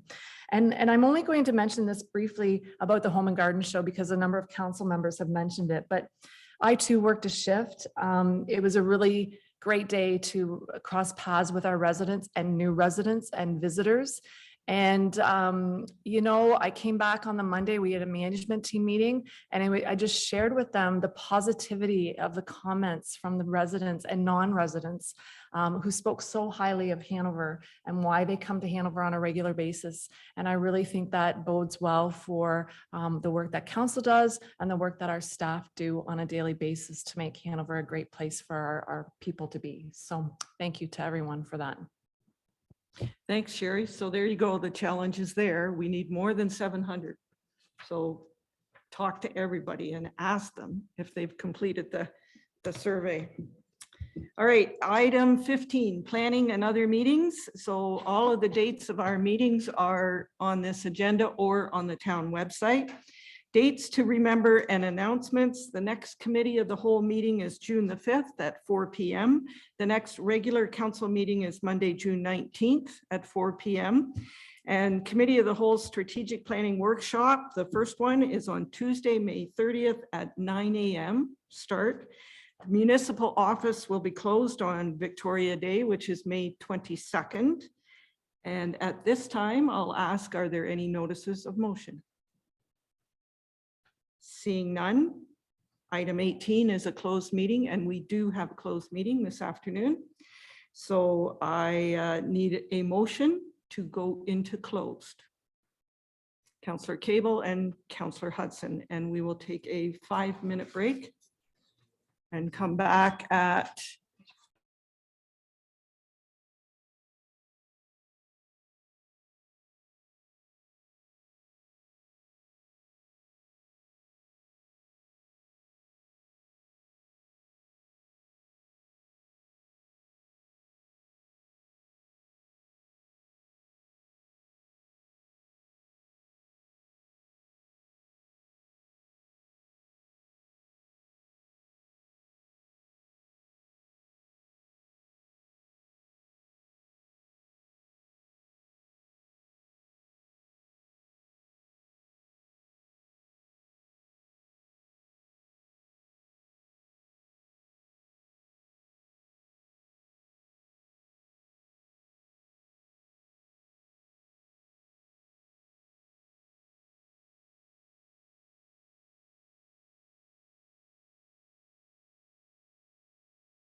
Okay, so it's been moved by Councillor Cable and seconded by Councillor Hudson that the Council of the Town of Hanover meet in closed session in order to address matters pertaining to litigation or potential litigation, including matters before administrative tribunals affecting the municipality or local board. All in favor to go into closed? That is carried. Thank you.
Welcome back. And I will declare that Hanover Council reconvened in open session at 7:16 and I am confirming that we went into closed session in order to address matters pertaining to litigation or potential litigation, including matters before administrative tribunals affecting the municipality or local board.